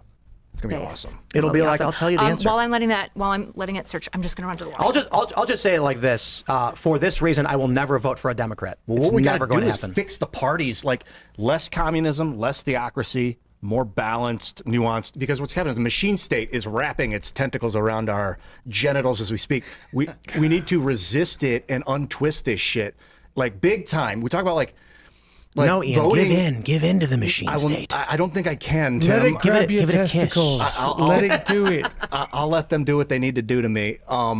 But what we talk about, like stakeholder capitalism, stakeholder, we were like, what's your stake in the system when you vote? It used to be land ownership. That's how people had stake in the system. The corporations want to go from like shareholder capitalism to stakeholder capitalism because they're trying to create corporate governance. Kyla, I want to tell Kyla this when she's here. She might already know this stuff. So now that she's gone, she's wrong. I'm right about everything, and she can't rebut. Like, what makes you a stakeholder in the corporation? And that's kind of miasmic. You know, it's up to the corporation to decide if you actually have a stake in this or not. And then, do you have a right to protest our system or not? Boy, without her, that was kind of meant for you. I wonder about everything. It's hard to track all these patterns, see what's really going on. There's a million and one different conspiracies as to what the political machine is actually doing. The one that there's several. One of which is that Trump's been in it the whole time, and the machine state just keeps shifting the narrative so that nobody can get a footing, and that we had woke versus anti-woke intentionally crafted by the machine so that the left and right would fight. And then now we're getting the right is being broken apart through the the Tuckers and like the Joe Kent versus the neoconservative, and then we're going to see an evolution on the Democrat side where they start to try and come back to the moderate point. And in this new decade of 2030, I would not be surprised if we're sitting here being like, I can't believe the Republicans are saying these things. They've gone nuts, and the Democrats are the only ones speaking clearly now. I wouldn't be surprised. I predicted that before because it happened during Occupy Wall Street, and I am predicting it again. During Occupy Wall Street, I was, the left loved me. They were like, Tim Pool's the greatest. He's for free speech. Occupy Wall Street gave me private security. I'm telling you this. There were volunteer security guards at Occupy Wall Street. And when the far leftist black bloc types, we didn't call them Antifa, physically attacked me, the organizer said, Tim, we're going to have these guys watch your back while you're streaming because the coverage you do is so important. Even when I had filmed far leftists vandalizing police vehicles, the organizers of Occupy said, you were right to do it. This is not what we're all about. Thank you for filming. Now these very same people are like, Tim Pool's far right, he's crazy or whatever. Now we're going to see a shift on the right. And what I was saying just before you got back is that the Democratic Party is going to shift in the next several years and start to look sane, and the Republican Party is going to increasingly become insane, and moderates are going to shift the other direction again. And my thought was, I wonder if the machine does this intentionally. Many have speculated, constantly shifting what left and right is to keep everybody spinning so they can never actually form a real populist uprising. Yeah. What I said while you were out is about shared stakeholder. Like you were saying, what kind of stake in the system, the vote to control the system. And it used to be land ownership in the United States. Now it's just, you sign the paper, give a social security number. But the corporations want to do stakeholder capitalism, where they're going away from shareholder capitalism, who owns the corporation to decide the future of the corporation. But do you have a stake in the benefit of the system that the corporation's a part of? So they're really like, and then they get to decide what that means in any given moment if you have a right to participate. That's like, I don't have a point to tie it to, but that when you guys were talking about voting, I think that is very much the future of what the corporations are trying to do right now. I don't think it's a left and a right thing. Probably never has been. There are obviously sects of people that spin up, but this global technocratic oligarchy really wants to control our speech and shut us down. Damn. That's all I got right now. All right, Kenneth Chesebro pled guilty, 5 years probation. So basically nobody went to jail for this, which, to be fair, and if they waited, it would have got dropped. I would have been happy for people to do more time. One of the issues is probably a lot of these charges that ended up sticking aren't like necessarily jailable fines. A lot of people got community service. A lot of people lost their licenses. A lot of people were fired, right? There was a lot of misdemeanors. There was also a lot of immunity deals that happened, right? Ellis entered in cooperation agreements and had all the charges dropped. Yep. But like entering into cooperation doesn't mean she didn't do anything wrong. So when people plead guilty, that proves they did something wrong? That's not what I'm saying. Have any of these cases been proven, or are they just plead outs? You don't take a plead out if you don't think that the court has a sufficient case against you. You take a plead out because it's a better deal than what you're otherwise facing. That's why you typically. I know you don't actually believe that. Come on. We can't really do this, can we? You know about the trial tax, right? Sorry? You know about the trial tax, right? Unfortunately, I wish I had. The overwhelming majority of people plead guilty, regardless of whether they're innocent or guilty, because of what's called the trial tax. The trial tax is a trial tax. Yes, it's a known facet in U.S. law that the judges will intentionally give you harsher penalties if you try and fight. So if they come to you and say you're getting 40 years, but you can take a year of probation, everybody just says, give me the year of probation. Yes. This is the majority of court cases in the United States. Mm-hmm. So one of the problems our justice system has is the overwhelming amount of innocent people being punished by the system. Sure. Tremendously. I And wouldn't then the look at inverse- Ellis's work and go, that's an innocent woman, though. I mean, you're talking about, at bare minimum, like a process crime? No, somebody who knowingly was submitting false hold on, electors hold on. and Once again. directing, not just doing it, directing other people explicitly and knowingly to submit false electors So to she confuse. she knowingly did? Yes, in the case of Ellis. How do you know that she knowingly did? It was proven in court? In court, she writes this out. In Right, her so you're memos. saying because she Chesebro was like a little bit more like, Because she pleaded who knows guilty why we're to doing it. this? We think legitimately these electors might need to be submitted, but she did know. Yes. You're saying that it was proven in court. She definitively knew that what she was doing was wrong. Proven in court. I would say. Like beyond a reasonable doubt. Yeah, I like would say. pleading guilty to me isn't proof of anything because we know tons of innocent people plead guilty to I avoid am harsh satisfied penalties. beyond reasonable doubt in the case of Ellis. You might not be, right? Yeah, but I would absolutely say not. her emails specifically are sufficient evidence of saying I think that she knows what's going on. She the knows precedent intentionally. set in the Nixon v. Kennedy election, where they submitted alternate electors, despite the fact that Nixon could have won Hawaii. The argument was that it didn't matter anyway, so they weren't going to count these electors. They submitted electors for Kennedy, which were not certified by the government, and that was the precedent by which Trump's legal team said, we can submit the alternate slate. Then once the court cases once they are officially adjudicated, they will update, just like with Kennedy v. Nixon. So the argument that I have is, regardless of what you think about Jenna Ellis, let's go to the procedure of 2020. The only process by which you could challenge an election that you did believe was stolen is to file the paperwork of an alternate slate of electors and then wait for the court case to be resolved by a judge. Otherwise, according to our electoral system, the deadline is like December 17th. There would be no paperwork filed at all. And even if you won in court, you'd be past the deadline. Why not? Like you could just do. This is the precedent set in, I think it was 1959. Sure, but like we've done was it- recounts was it multiple 60? times, right? There was like the famous Al Gore case in like Florida where the vote was decided by like 500 votes, and you had all precedent to just like ask that we like redo the slates and verify and audit all of the votes, right? And like there is a process by which if you legitimately think something has been falsified or tampered with, like there is a process for that, and I'm for that process, right? I have no problem with auditing votes necessarily, right? And the issue is in the case of Ellis and Chesebro, they explicitly were not doing these things. What did they do? What should they have done? Gone through the proper processes, which is what? I don't know it off the top of my head, but this is exactly imagine why it's- Pence was opposed to this and basically said, I'm not touching any of this shit. 'Cause I would it stinks." imagine it's the Republican elector slates fill out the paperwork as if they did win. They are submitted as this is pending adjudication. That's, I'd imagine, what you do, right? Yeah. How do you challenge election results? Presidential election, which is specifically Sure. electoral Let's start in here. college. Right. My view would be just like in, I think it was 1960 with Kennedy v. Nixon, when Hawaii challenged the election results, even though it was Nixon who won. They sent an alternate slate of electors after the fact without certification. And even though it wasn't even adjudicated, they said, look, it doesn't matter anyway, so we're gonna let it slide. So if you did have a disputed election, and the difficulty with our legal system is how long it takes, I'd imagine the process would be file the paperwork as though you won while it's pending adjudication, and then if a judge approves, it's yes. If not, it's no. No. So you ask for a recount, you file an election contest in state court in whichever state you're concerned about, litigate before certification and during canvassing. So you get a court recount, and after the state resolves the result, the state sends its lawful electors to the Electoral College. Except that's not ever what's happened. And again, the precedent from Nixon v. Kennedy is that because adjudication was taking too long, they submitted an alternate slate of electors before there was official adjudication, and that was deemed acceptable. And that was the precedent by which the Trump legal team said, we'll do the same thing. And then to be fair, one of my understanding is one of the main lawyers involved, I believe it was Chesebro, I could be wrong about which one did this. Look at us arguing 2020. He genuinely believed that there was faulty votes, there was faulty issues, and he looked it up, and he was trying to legitimately have the election audit. There was like a genuine belief that it was stolen.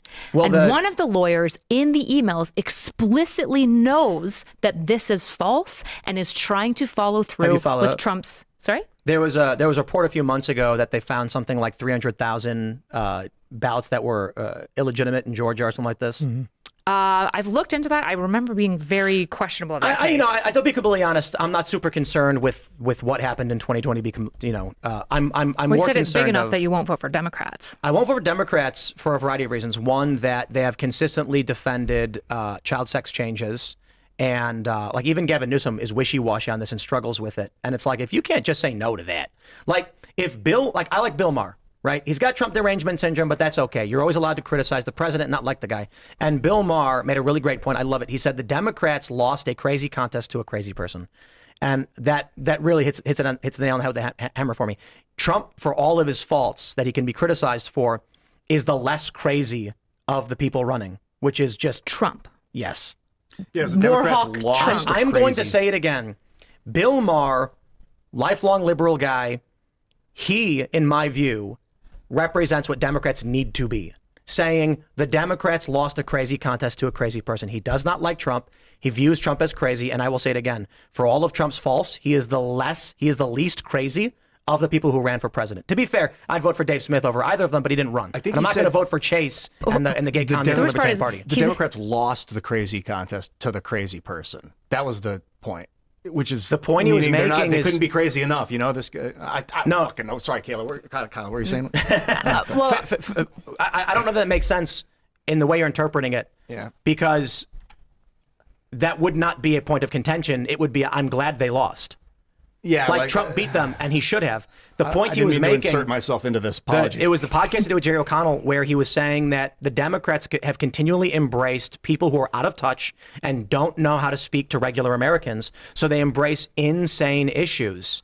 And as you know, like Bill Maher has been very anti-Islam, and so he's sitting here looking at everything the Democratic Party has been doing, and he's like, these people have gone crazy.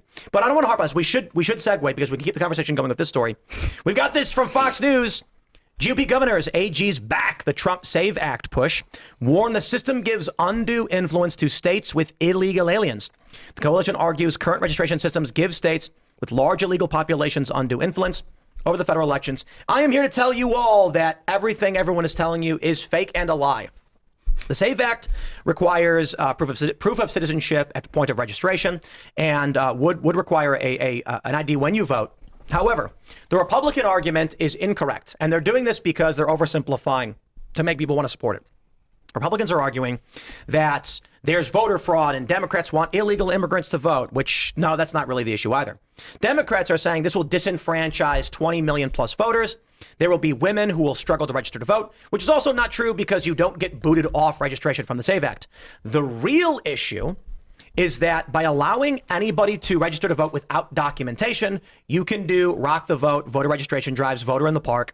And this means you can go to people who normally don't care and wouldn't take the time and register them to vote. You combine that with universal mail-in voting and or ballot harvesting, and you have a massive voter base of people who will passively vote.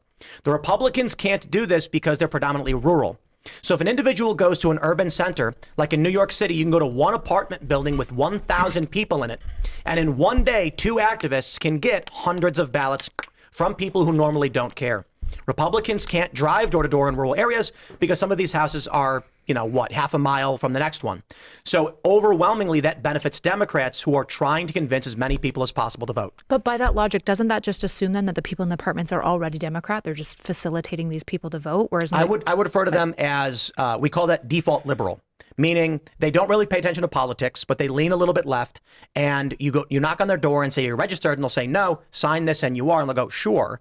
And so it's very easy for Democrats to get the numbers, which is very difficult for Republicans. But my final point on this, Republicans don't want to publicly admit they are intentionally trying to create barriers to stop low interest voters. And the Democrats don't want to admit that they win elections through low interest voters.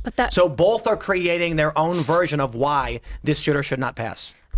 The issue is, so say you get the issue is this could affect the popular vote, but this type of logic actually wouldn't necessarily change like the Electoral College, because the way that the Electoral College splits up and all these lines and stuff is to try to balance out the, It'll change Congress in the swing states, in the swing districts. And it will greatly affect swing states as well. Maybe, but in swing states specifically, we can probably presume that in these apartment buildings, Republicans could reasonably go and collect ballots from all the same people, and they're going to vote Democrat. Why would we assume that in a swing state city? Major cities are, even in West Virginia, they're all liberal. Yeah, but I imagine if they're passive enough, a Republican can probably have a sufficiently like compelling argument to like move them up. Republicans can go and just advocate for an independent. We just again revert to the previous argument of why it is that Republicans don't invest money in like D+20 districts and why Democrats don't do the same. It's a cost benefit analysis. Republicans are going to say, look, if we go and ballot harvest in these areas, it's going to take 10 times the effort to get half as many ballots from Democrats. So we're better off passing the SAVE Act and just slicing off Democrats' low interest voter base. And Democrats are saying you will disenfranchise voters because women will have to get their marriage certificates and like this convoluted argument. Look, Republicans are going to claim it's about illegal immigrants voting, which is not the issue. The issue largely is that illegal immigrants count towards congressional apportionment, but Democrats can easily ballot harvest. They do. I have done voter initiatives for Democrat nonprofits. Republicans can't, so they're trying to make it difficult for low interest voters to vote. I don't think that there's sufficient evidence that Republicans can't, though.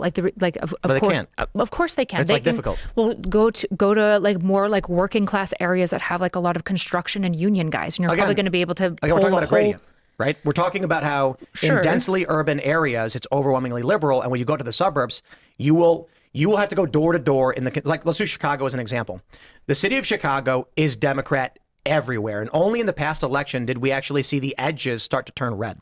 So my neighborhood on the south side near Midway Airport has been slowly shifting Republican for some time, which is very interesting.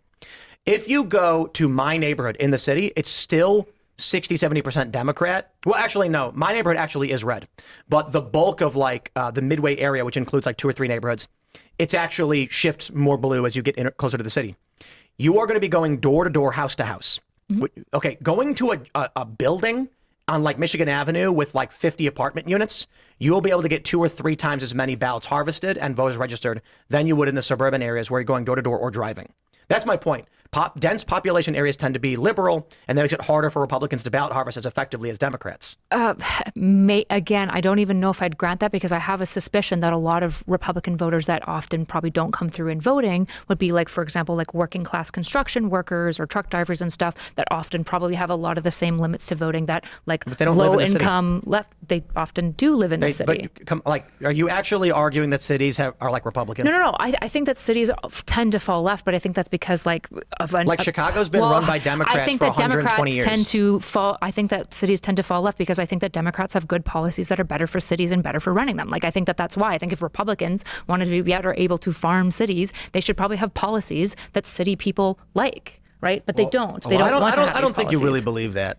Where are you Republican? That cities just Democrats have ontologically policies that make cities run better than Republicans. A lot of it's based on land ownership. Sorry, I just thought it was what really are the biggest? Well, let me ask you a question. California, number 4 in GDP in the world. Like, I lived there for 20 years. It's a shithole. They have a food department in San Francisco. It's horrible. But let me ask you a question. Sure, it's Kyla. also, what are all the red states? They're poor, they're have-nots, they can't get on top of their employment. Crime is lower in West Virginia despite being poor, too. It's below the national average. Sure. I want to ask you a question. Let me ask you a question. Sure. Where are you from? What city? Right, where am I living? I live in Tampa. No. Like, what city are you from? Like, where? Originally? Yeah. I'm Canadian. You're from Canada? Yeah. Oh, you Canadians. So let me ask you. Democrat policy in Chicago with 100 years of supermajority. So there's numerous territories, neighborhoods in Chicago that were overridden by black gangs. Do you know what the Democrat policy was? I have no idea. It was to tell the people who lived there they wanted to renovate the project housing so they would be temporarily relocated, and then they bulldozed their homes and poured dirt over it and never did anything again. That has consistently been what the Democrats of Chicago have done to deal with the problem of impoverished black neighborhoods. How about the policies of redlining and blockbusting in Chicago? Redlining literally comes from Chicago's Red Line, where the cultural practice at the time under the Democrats was to force black people to live in impoverished areas and they wouldn't sell them property outside. The Democrats do not create policies that benefit these cities. In my experience, growing up in a city that was run by Democrats for 100 years, you couldn't do anything because the processes by which they collected the votes made it impossible to actually change this system. Then why must... Los Angeles is a great example as well, where they have the worst homeless problem in the developed world. Yet for the life of them, they just keep dumping money into what we call the homeless industrial complex, a series of NGOs and government programs that dump money to corrupt individuals. What percentage of homeless people in California are even from California? Do you know? It is actually a minority, but a good chunk. The issue with homelessness in Los Angeles is that the weather is nice and it attracts homelessness. So it's not just that. I actually, from Edmonton, where I'm from, we have one of the largest homeless populations in Canada, despite it being one of the most northern major city almost in the world. Is it a liberal city? It's a red city. Oh, interesting. But we have huge, we just have an incredible nonprofit sector. It's actually where my husband and I met, is working for the same homeless shelter. But we have such great resources that people will get bus rides to Edmonton as a homeless person to take advantage of the system that they have, right? So what's often happening is red states aren't educating people. They're getting them hooked on jobs, giving them construction jobs. Well, the red and then states when they aren't become, doing that. Like the government is not getting people hooked on drugs. People are right, getting they're not hooked on drugs. educating them. They're not building successful economies that scale up to allow people out of just construction jobs, which is why, you're right, Republicans don't have very big red cities, because Republicans don't build good cities. It seems to be the case. It seems like if cities have to be ontologically left, we have to ask ourselves why. Like being collectivism. Talk to any city person. They're not just this like collectivist. I think that's the nature of cities is you collect in an area. Well, I think the issue is the process of lowest common denominator population bases. So cities are multicultural, multi-demographic, whereas like rural areas tend to be less so. They tend to be more homogenous. Mm-hmm. So it's really easy to win a red district that is overwhelmingly white and like traditional American values. Mm-hmm. Chicago is much more difficult. If you look at the election of Brandon Johnson, remarkably, every neighborhood voted based on race, 100%. What I find truly remarkable is that in the black neighborhoods, you had the top three candidates. You had, I forgot the guy's name. There was the white dude. There was Brandon Johnson, who's a black guy. You had a Hispanic guy. When you go to like the Pilsen areas, top candidate was the Hispanic guy, followed by the white guy. You go to the white areas, top candidate's the white guy. You go to the black areas, this is where it got interesting. The top three candidates were three black people. And the reason Brandon Johnson is because only one neighborhood defected, and it was the Loyola University area, like near Evanston, where you have a predominantly young leftist base that voted for the more socialist black candidate.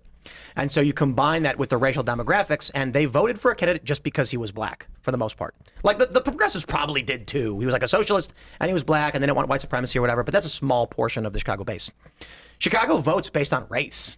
Right? This is not a function of being a Republican or being a Democrat. It was literally just the black neighborhood saying we were only going to vote for black people, and the white neighborhood saying we're going to vote for the white guy, and the Latino neighborhood saying we're going to vote for the Latino guy. And it's not necessarily that it's overtly about race, although I do think that's a component of it. I think it's who's speaking to who. If you're a white working class suburbanite kind of guy, and you meet like a firefighter family, and you say like, I used to bring my kid to go play baseball. You go, hey, me too. I like this guy. And then if the Latino guy goes to that same dude and says, we used to bring tamales out and we'd sell them on a porch, the guy's going to be like, I don't know what that means. And so they're not going to feel that rapport, you know what I mean? I know that this isn't what you're saying, but what it sounds like you're arguing, and so clarify where the nuance is here. It sounds like you're arguing, when I said, why are cities just ontologically left-leaning? Like, I don't think that they have to be, right? Assuming I don't think that they have to be. And it seems like your answer is black people are in cities who vote for black people? Well, let me because there's definitely more white people in It's called lowest common denominator politics. If you have three distinct cultures that do not agree with each other, in order to win, you need to find the point at which they do come together. And so it's actually quite simple. I'll give you free stuff.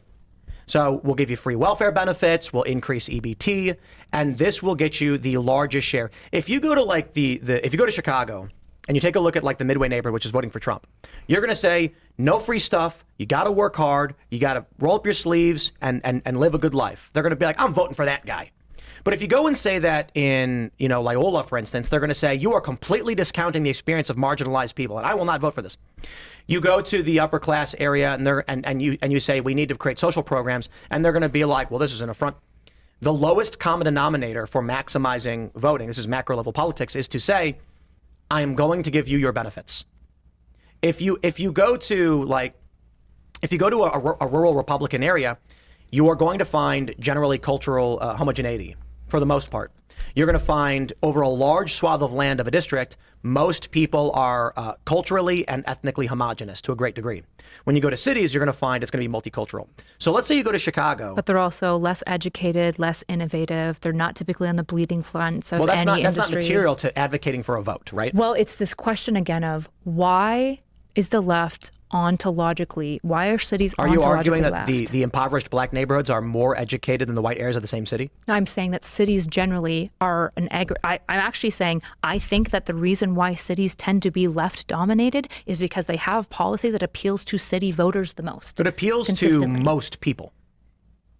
Except apparently rural voters who are Right. just like Again, too smart to do it. No, Or because do you understand macro level politics? I understand you're saying they try to make generalized policy. I slightly Indeed. disagree because they don't say we want to give you your benefits. They try to go which policies are popular right now that will Lowest capture common denominator. Yeah, so housing, Which policy connects every group of people? as much as possible. Yes. So again, of course, in a rural area, they need only go apple pie, and they go woo, and they need to go like America, and they're like yeah. And then you go to a city, and if you say America, people are going to be like, America's white supremacist. And the other guy's going to be like, I've been American my whole life. You can't say. So they say, tax the rich, because that's not you.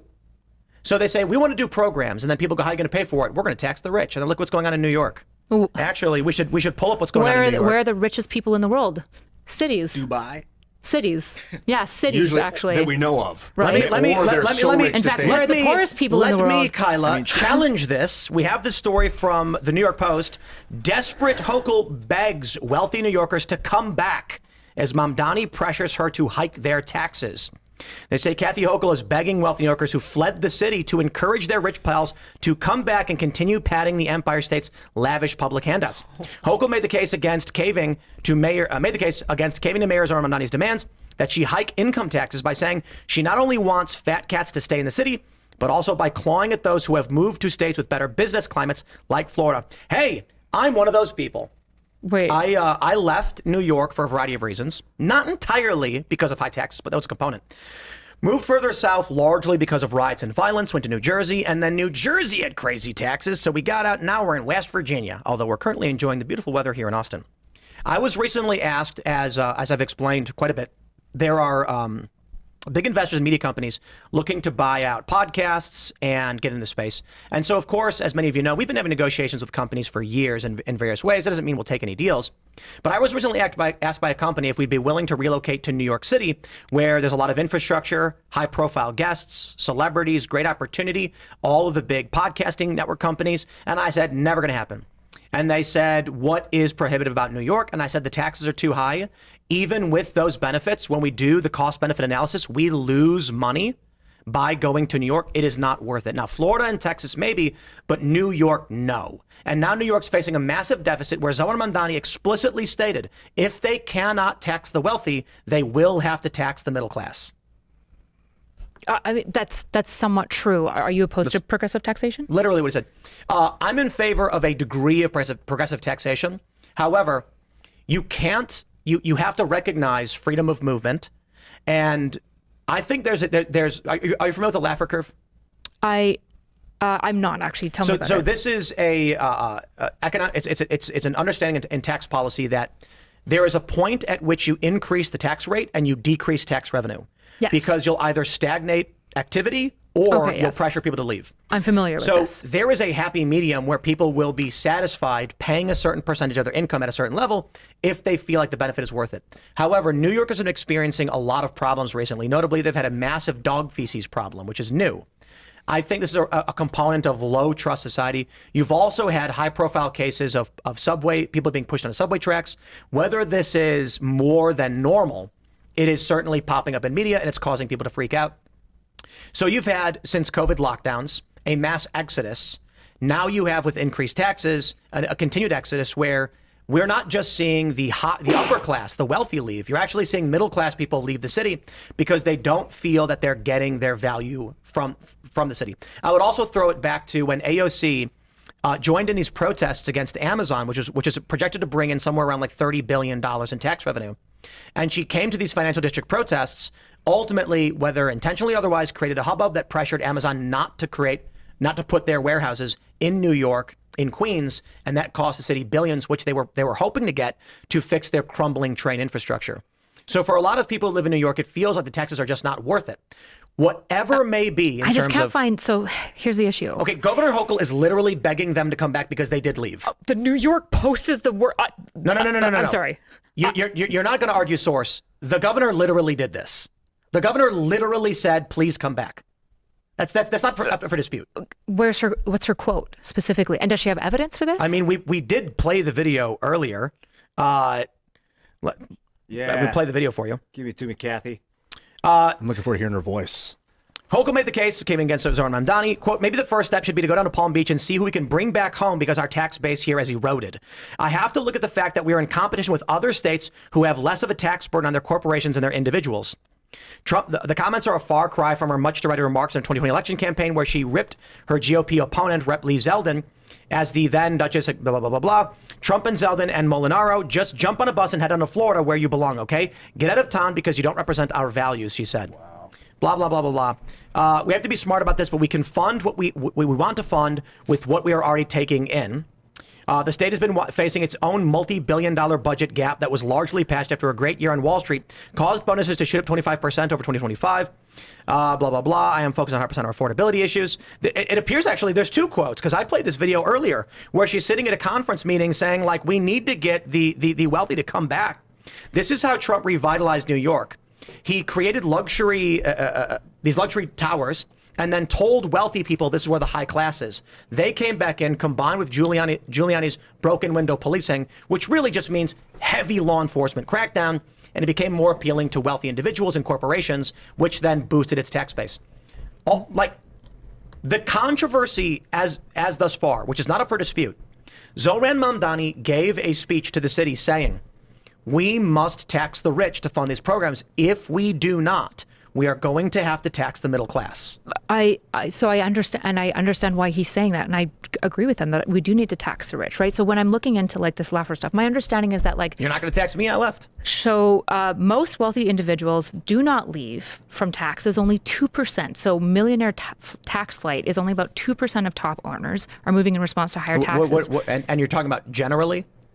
Yeah. This is like so now general look up findings. New York specifically over the past several months. Well, every time I've looked up New York, it said there is no mass exodus happening at all. There is like been a general trend of like some rich people going to Florida because of no state income tax.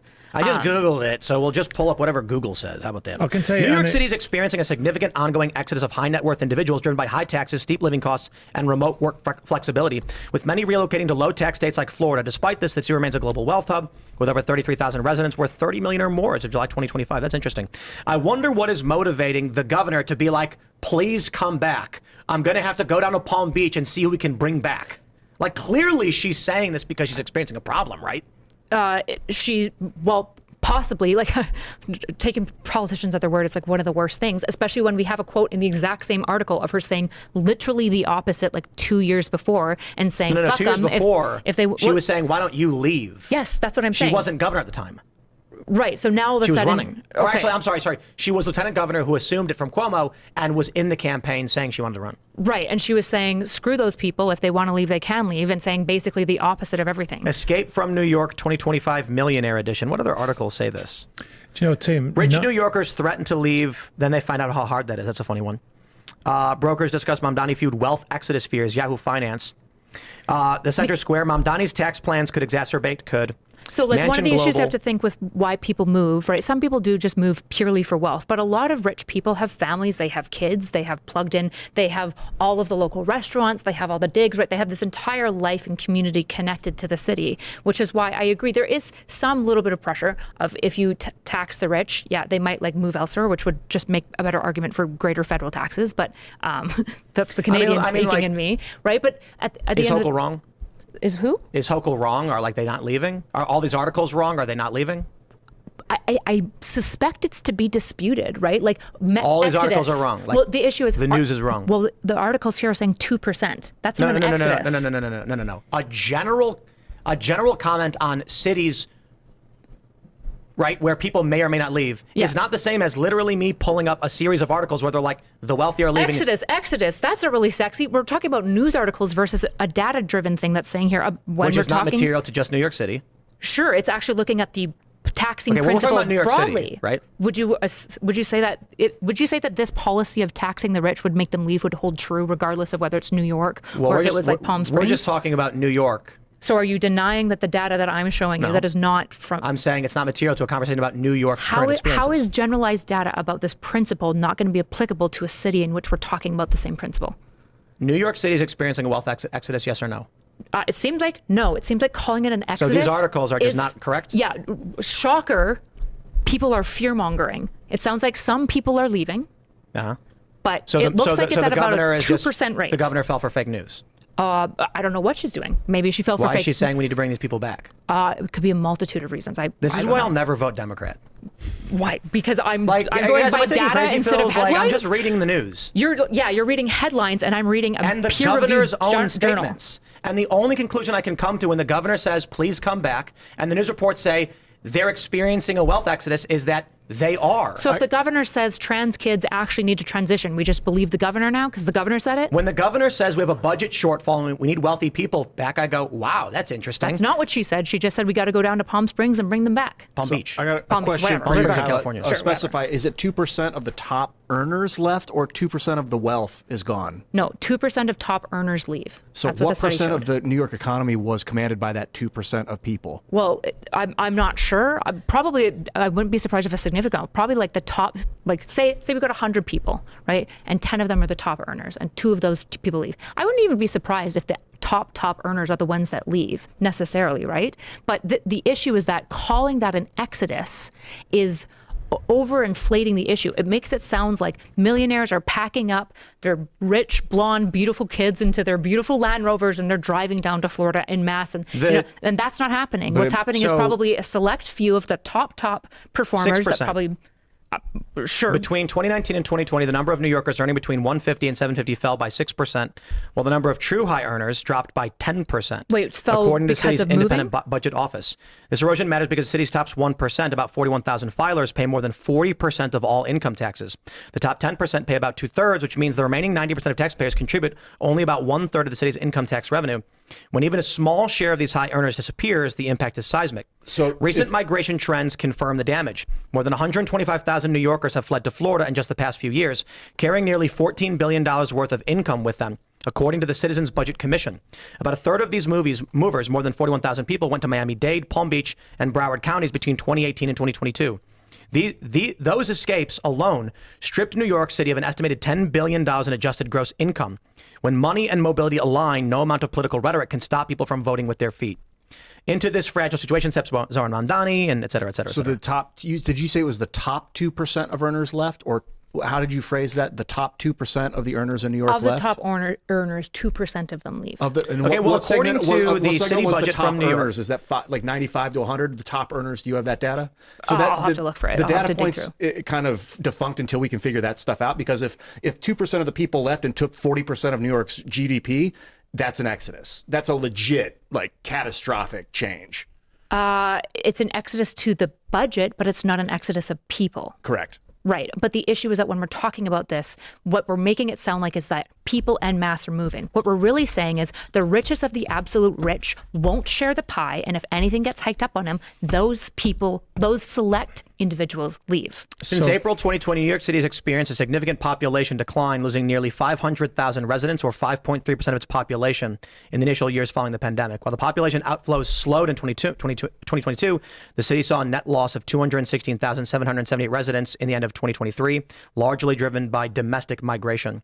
They did recover a little bit in the past year or so. But that's not only from taxes, right? That's everything. That's everything. Yeah, because that would be like housing prices alone. We are seeing mass migration. So I'll say two things. Sure, for like housing and stuff as well. I'm not surprised that people might be leaving New York. We're gonna try and grab. Sorry, I don't mean to interrupt you, but I'm gonna try. I want to say a couple things, and then we got to get some of these Rumble rants and chats. We'll go a little bit long because I've been having fun. I enjoy the conversation. So I work 16 hours a day. Today, I will have recorded 5.5 hours of content. I record more podcast, talk radio, whatever you want to call it, than any other person on the planet. Now, that's just being hyperbolic because there's probably some dude in his room who talks for 8 hours. I was gonna say, except Clavicular, right? But, and people say Hassan streams for 8 hours, but he doesn't actually talk for 8 hours. I actually have hard, straight talk for 5.5 hours, which is about 8 or 9 hours. Well, it's about 8 or 9 hours of like research plus talking. So I work for about 16 hours a day with business stuff in between.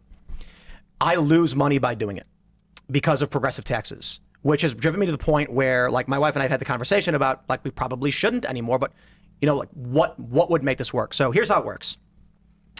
The first 8 hours I work, I make the bulk of my money. After this, we decide to do Timcast IRL, in which I'm working for 16 hours, but I'm a salary-based individual, and then, of course, we have our profit margins. Because I pay more taxes after a certain amount, it means the more hours I work, the less amount of money I make. If I stop working these hours, 30 to 40 people will lose their jobs. However, I'm looking at a diminishing return on working these extra hours. I would be rich if I didn't. This is the problem with progressive taxes. Should these producers and personalities who work in this industry lose their jobs because the progressive tax system is punishing me for working extra hours? The assumption with the taxing the wealthy is that these are people who are just, they're working 40 hours like everybody else, therefore they're earning a salary and they should pay more. When the reality is, at least for me, I'm only making more money because I'm choosing to work 80 hours a week or more and getting punished for doing so.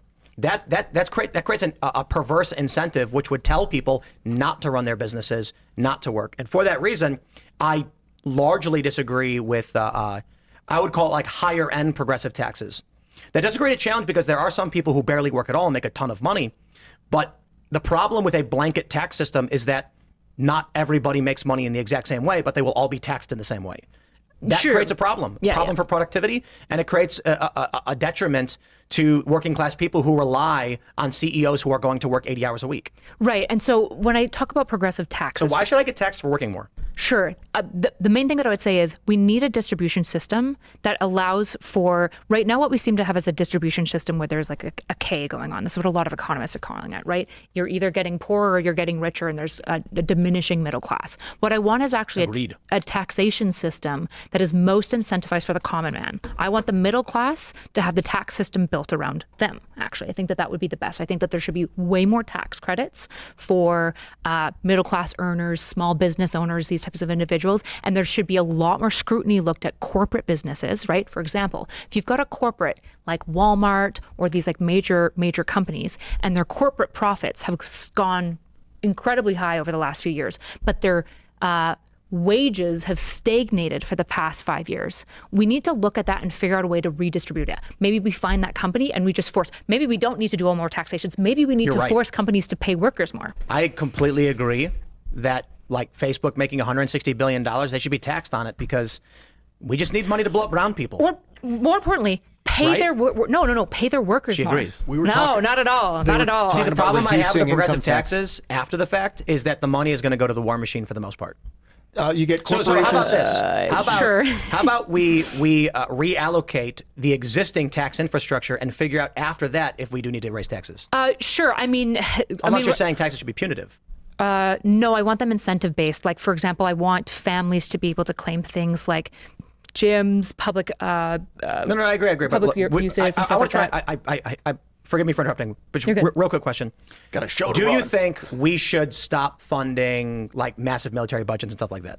I think we need some military budget, but I don't Sure, think we I need agree. large. But like, it's kind of a lot, right? Like $1 trillion. Probably the issue is I don't have a good idea of like what military budget was necessary in an age of like China and Russia, because we need to be stronger than them. Are you in favor or opposition to the Iran war? I'm opposed to the Iran war in how it's handled. Do you think that I'm not opposed to the killing of the Ayatollah? We should reallocate. We should basically look at where the tax money is going, and then assess whether or not we are wasting money. Waste, fraud, and abuse tends to be the term, but I don't like that as a single issue because, you know, maybe we don't need such a big military budget. We do need we want a good one. Don't get me wrong. But would you agree that we could probably reallocate the existing tax base, like tax revenue, to better things? I'm sure there's many areas I would happily carve out. I think the solution is we do that first, then we go through the budget and figure out where we need to tax more if we need to fund other things. Because I feel like we can probably find a bunch of missing money from waste, fraud, and abuse, but also programs we don't like, and then be like, hey, we could put that money towards things we do like. Sure. Then after that, we might not need as much taxes as you think. This is why I hated Doge so much, is that it was this opportunity to properly audit government spending and ask the questions of where they went, and they didn't reduce the deficit. They chainsaw hacked. They destroyed U.S. aid, which was especially Amazing. if you're dovish, which I believe you are. Dovish. Yeah, like not war hawk. So Oh, like yeah, Trump yeah, is a yeah. hawk, right? If I you're wouldn't dove, you're call saying myself I want. dovish. It probably means you probably prefer diplomacy. If there's any foreign intervention that you have to do, you probably prefer diplomacy first. You probably prefer soft power and negotiation. I'm assuming. I could be wrong. I would argue that I'm like, if I don't want to say left or right. Let's say up or down.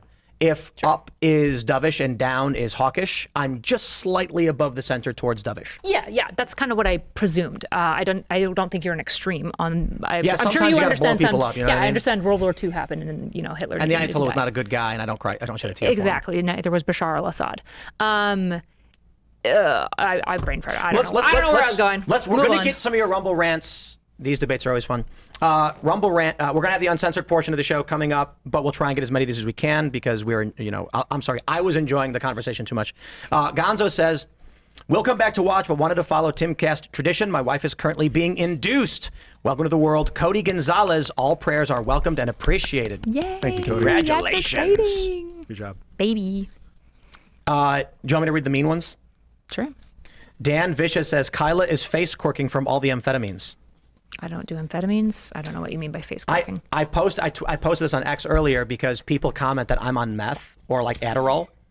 And I'm like, I take it as a compliment because I've never done any hard drug. The worst thing I've ever done is smoked pot once when I was 16. I didn't enjoy it. I don't drink, don't smoke. I have no tattoos, no Adderall. I have a cup of coffee every morning around 8 a.m. That's it, a single cup.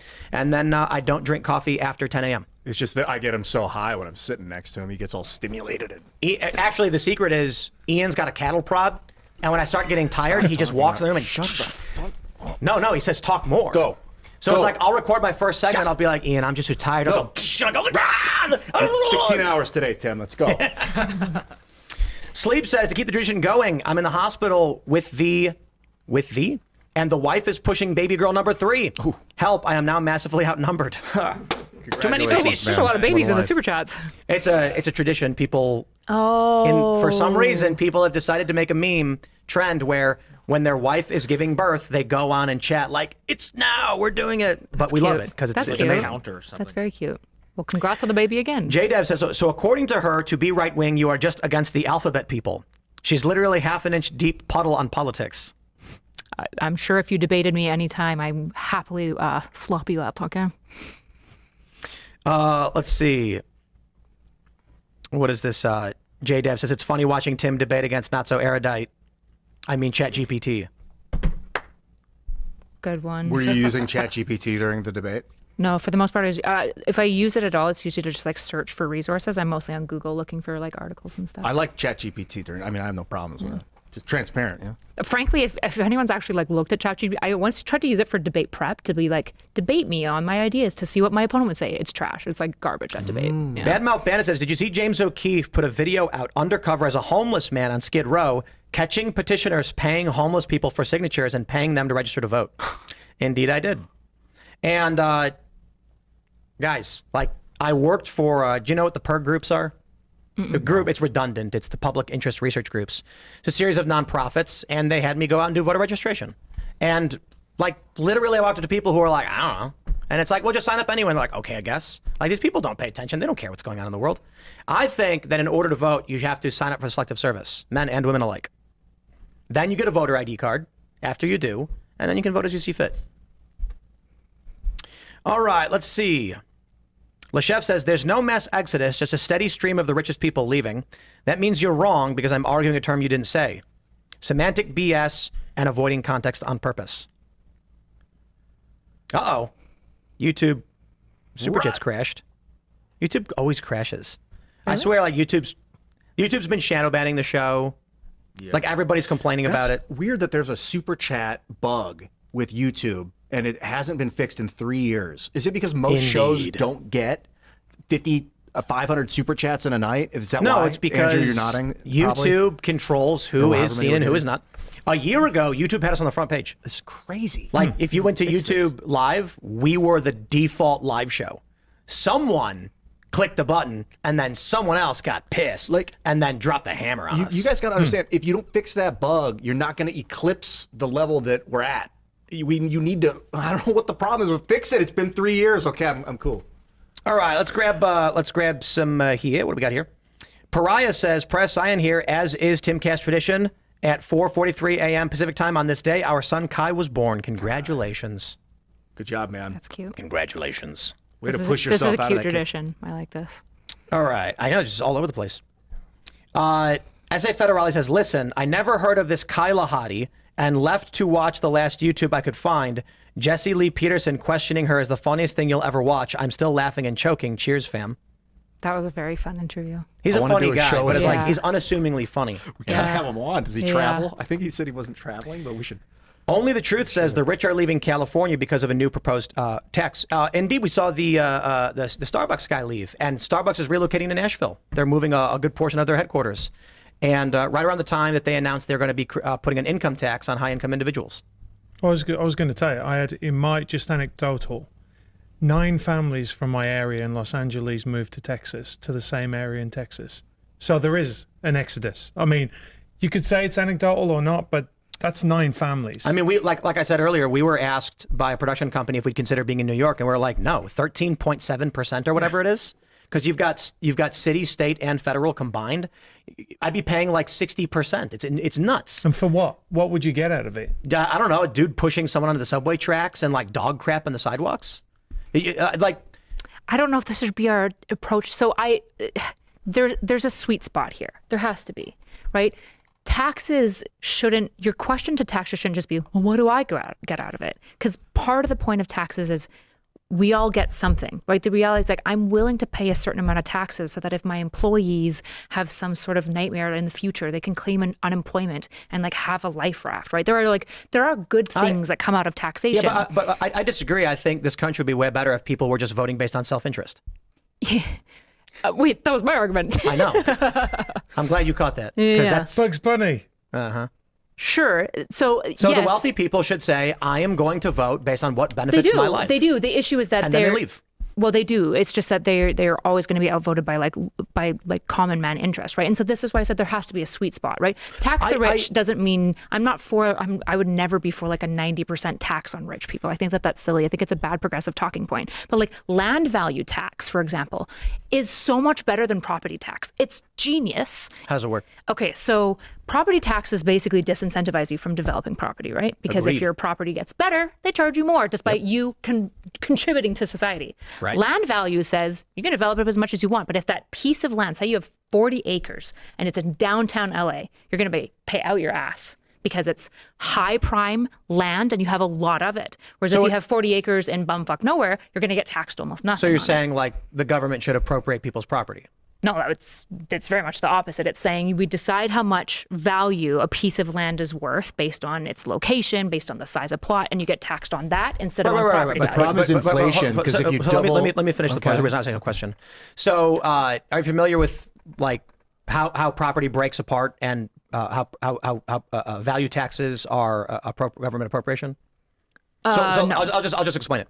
So you have 50 acres in 1800, and you're in an empty area that no one really cares about. Yeah. You do a little bit of farming there, but 50 acres isn't really enough to do any kind of substantial farming, and it's a relatively small plot for back in the day. Mm-hmm. You build a house, you die, your kids get it. 1900s come around, and there's some development around your 50-acre plot of land, and so the value has more worth now because of the existing businesses. So what used to be just kind of wilderness trash. No, it actually is reasonably valuable for anybody who wants to develop, but for the most part, they don't think about it. However, property taxes for your property, so let's do it all based on just modern property values. So you have a property that's worth $100,000, and you got to pay a property tax about $2,000 per year, and you make that money from your job or whatever it is you do, and then you pay those taxes. You give the property to your children, they inherit it. But now, because there's some development around, which you can't control, the property is worth $300,000. You got to pay $6,000 this year. Well, your kids who inherited are just working the same farm they always did. They're not making $6,000. The farm generates just enough to get by. So what do? They parcel a piece of that land. They carve it off and they sell it off. After 75 years, the land is now 50 different single acre parcels owned by a random spattering of people. Or the worst part is they can't afford the taxes, so the government seizes the property and then appropriates it. Sure, but in the case of property tax, now we have a different incentive structure where they sit on their land and they let it get increasingly dilapidated over time, because if they improve it, if they It'll put get a new warehouse, I know, it'll get reassessed. But right? your argument of a land value tax functions the exact same way, slightly differently. Slightly different way, in a way that I essentially am saying I have preference for. Like, you can be opposed Right, to so land let's value just- tax, let's just but I put it think it's this a way. better tax. If you have 50 acres and we say we're not taxing the development, so we're not going to consider the structures as per the value of that land, right? Right. It's going to be like spaces and stuff. Then I build a aluminum plant, which brings 500 jobs, and people start developing around my acreage. They set up a coffee shop, they set up a bank. Now you've got the makings of a small town from this refinery. That refinery and development did increase the value of the land it sits on. It won't be the same because the refinery is going to be worth tens of millions of dollars, but that land will go from 400,000 to 4 million overnight. Yeah, and then it'll be more likely to be built into like a city later on. I think that this. So again, your argument against this has to be all taxes are bad, right? And I'm not for that argument. It's that I think value this is taxes a better, are bad. I think Like a that, wealth tax or a property tax or a land value tax or like paying tax on the value of your car. Which how do you proposing. tax land then? How do you tax property? You don't. So just no taxes? You can pay sales tax. You can pay income tax. But the point is, So just never move. never. And What then- does that mean? Never move. Well, your incentive in that place, if all we tax is like sales, for example, then everyone is going to be incentivized to just keep property in the land. We're going to have extremely low mobility. Is your argument that we should create a system by which people can lose their land to the government to incentivize them to Well, do it's not something? losing. They're choosing to sell it off. Usually. Oh, right. The Wait, government wait. put a gun to your head and said, "Do it or go to jail," so they sell their property. No. Okay. There's no. Will they're you go not to jail if forcing you don't it. pay your taxes? I think eventually, but like very rarely. It's very rarely that like in cases where people refuse to take Will they seize your property if you don't pay taxes? up to a certain point. They won't take like your Indeed. first home So or your when you house tax someone's or your property car, I think. and they've inherited the land, I can't tell you. I bought a piece of land that was for pennies on the dollar. It was inherited by the family that owned it. And they were like, "We don't make money that can afford the taxes on this place." Sure, but I'm in favor of some taxes, right? I'm obviously in favor of taxes. I know, but when you tax someone's land, you're basically saying there will be no generational wealth. Well, arguably, what you're saying is that while generational wealth will be maintained, but there will be no housing development ever at any time, because if you sell No. things off, you lose money. Yeah, because if you are the person, You were arguing that. No, I'm not saying that. If a housing Nope. development emerges around dead acreage, that acreage becomes worth more money. If you only get taxed on what you sell, which is your model, then you're never incentivized to ever sell, right? You are. Why would you ever sell if that's the time you're going to get taxed on it? Well, if someone inherits a piece of property and says, "I don't want to live in West Virginia," so they sell it. Why don't you just rent and they it? retain the you certainly could. But Yeah, that's what most people would probably do. Is we would end up in major again, landowner situations. I'm going to say this: I don't think you have any experience with rental markets or how that system works, because most people don't want to do it. I have a decent amount, and I understand that a Do lot you of run people. rental properties? No, one of my like close family It's friends miserable. does. No, and everyone's advocating against it. You've got Mikey Taylor. Shout out to Mikey Taylor, who's a real estate developer, saying you don't want to own, you don't want to rent, you want to be a renter. Sort of, but running real estate rental is also properties like is miserable. one of the largest contributors to American GDP. So we are definitely renting, and there is definitely incentive to People would be own better off owning. American We're- conglomerations. What I'm Let's saying go is to- that we have two different tax systems. I'm taxing either way. I think my system works, and I'm fine with people selling off their property because suddenly grandpa's property from 300 years ago is worth $17 million, and then they can go buy a farm and probably buy 6 times the land. Yes, I think that that's a better system. Although, yeah, not Forcing everyone's them going to be in parcel it favor off for and sell it it. off. Huh? The government forcing It's them not to force. parcel. It is force. Well, how is it not force? It's not forcing because you could choose to default on your But that's loans, like right? saying And then they'll filling up- seize your land from if you. Yeah, there's but in this case, you're inflation- saying the government's forcing you to never move. What do you mean they're forcing you? You choose to move if you want to move. If you don't, You choose don't. to sell if you don't want to sell. If the government tells you, pay this bill or we will take your land from you. If the government that's says if you force. sell this thing, we will take a bunch of your money, that's force. That's sales tax. Mine's property tax. And you can still sell a property and retain the majority of the value you have on it without ever having to parcel it away. So yes, you can literally say, "I don't want to sell my land," and keep it. And if you decide to sell it to move on, then you pay a tax. Fine. So nobody will ever sell. No, some people will, but Very most rarely. people won't. They'll retain the value. You're right. Most people won't become rentals, won't turn into rentals, and most people who inherit property from their parents sell it because they don't want to live in those areas. So here's the issue. I'm not a libertarian. Yes, I think the government is allowed to do some level of coercion. And I think while you might not like this, I think my idea of the land value tax is a better tax system than property taxes. But yes, I do want taxation on land to some degray. I think it's a valuable thing for municipalities and states. We're going to go to the Rumble Okay. Uncensored portion of the show over at rumble.com/Timcast IRL. Matthew, do you want to shout anything out? Just Matthew D. Marsden on YouTube and on all the socials. Yeah. Right on. Yeah. Not so erudite everywhere. You could do like, oh, I'm eating Crossland if you need it. If you didn't know, if you tax their property, but if they rent out their property, you stop taxing them while they're renting, as long as they're a renter. But anyway, I was going to shove that in during the show. I didn't have a chance because it was so good. Catch us on Rumble. See you there. Carter Banks. Yes. Damn, looking forward to the after show. Let's get into it. I guess we're technically still on the show. Yeah, so I all did right. shove it in. We'll see you guys at rumble.com/Timcast IRL, and it'll be the same conversation but with swear words. Thanks for hanging out.